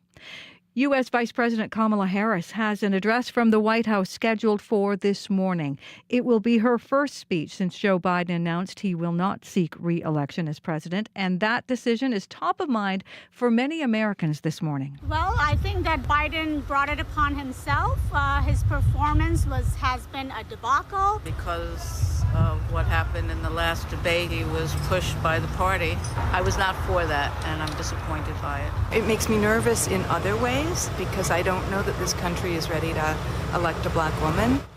That is a cross-section of American voters. As for Biden, he says he'll address the country later this week to shed more light on his decision to drop out of the race. Well, nothing like an outdoor workout when it's steaming hot outside. Dozens toughing it out at True North Square yesterday. The second annual health and wellness event was hosted by Peg City Steppers. Shanna Goodridge is the organization's founder. Our objective is just to get more people active and to build that community. A lot of the members are newcomers to Canada.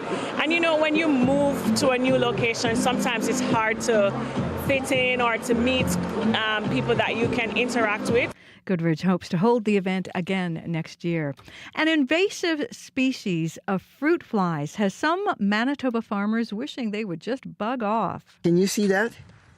That tiny little thing is what does all this damage. That tiny little thing is called spotted wing Drosophila larva. Evidence of the pest appears mostly after fruit has been harvested. That's because they can lay eggs before the fruit ripens.